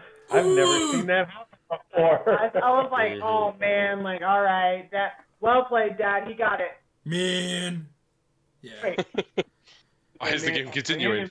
And I cleared him out, and I go, I'll just follow because Yep. if something goes wrong, he's between, and it was just remarkable. Yep. That's all I can say. Yeah. That was a remarkable result. This sucks. Yes. Cross his arms. Oh my gosh. Add him on top of it. Dad has 2 favorite words he uses, and they both start with an R: ridiculous and remarkable. My goodness. Well, I think that's all the questions that I have. Tyson, do you have any other remarks that you wanted to give before ending this 2.5-hour recording? No, I think that this game is definitely going down in League of Sometime history. Everyone's going to be talking about Yep. Season 2, Round 1 playoffs for Yep. a long, long time. Yep. So it was super cool to watch. It was a good game Mhm. on both players. I think we need to add yeah. another section to the Discord of like archived matches, you know? So I think True. so I'll ask Gabe about that. But anyway, I don't have any other remarks. Mr. Dad or Tori, do you have any other things that you wanted to say before ending your season? I do. I was going to ask Ty, did I do a good job beating her head in? Yes. There was I thought I did, because I had her down, and I'm like, I didn't injure or hurt anyone, but I'm like, I think I got it. Yeah. Yeah, that one turn where you got 3 Mighty Blow hits was really crucial. Yeah. Both Tyson and I were remarking on how well you were using your Mighty Blow blitzers. The first half, I was like, push. Yep. Push. Yep. Then the Push meta. second half, it just Push flipped, meta. or got the ball back. It Mhm. flipped, and everyone was a hit. Yep. Maybe it's going to work out. But anyway. Tori, how about you? I knew I was in trouble. I knew I was in trouble with the overtime because I do not know how to stop the elves. I mean, Well, I think the elves are massively favored in the overtime situation. So yeah, especially I was hoping I'm actually going to take the kickoff if I get it, but when I saw I didn't get it, I'm like, I don't know what to do. Yeah. Yeah. I was like, please give me the kick. Okay. Okay, I got this. I only just want to remark thanks to everyone for tuning in for a super long game. Super appreciate it, and have a good night, everyone. Have a good night. I wouldn't want to spend my evening any other way. Thank you so much, Tori. Thank you so much, Mr. Dad. Exactly. Thank you so much, Tyson, for commentating with me. Dude, thank you so much. It was a pleasure. Thank you so much, Adam, for being a amazing chatter as always. And thank you, Mr. 17%, for blessing a few of the roles, at least. So, Bye, y'all. yeah. Good night, all. Thank you so much. Not everybody.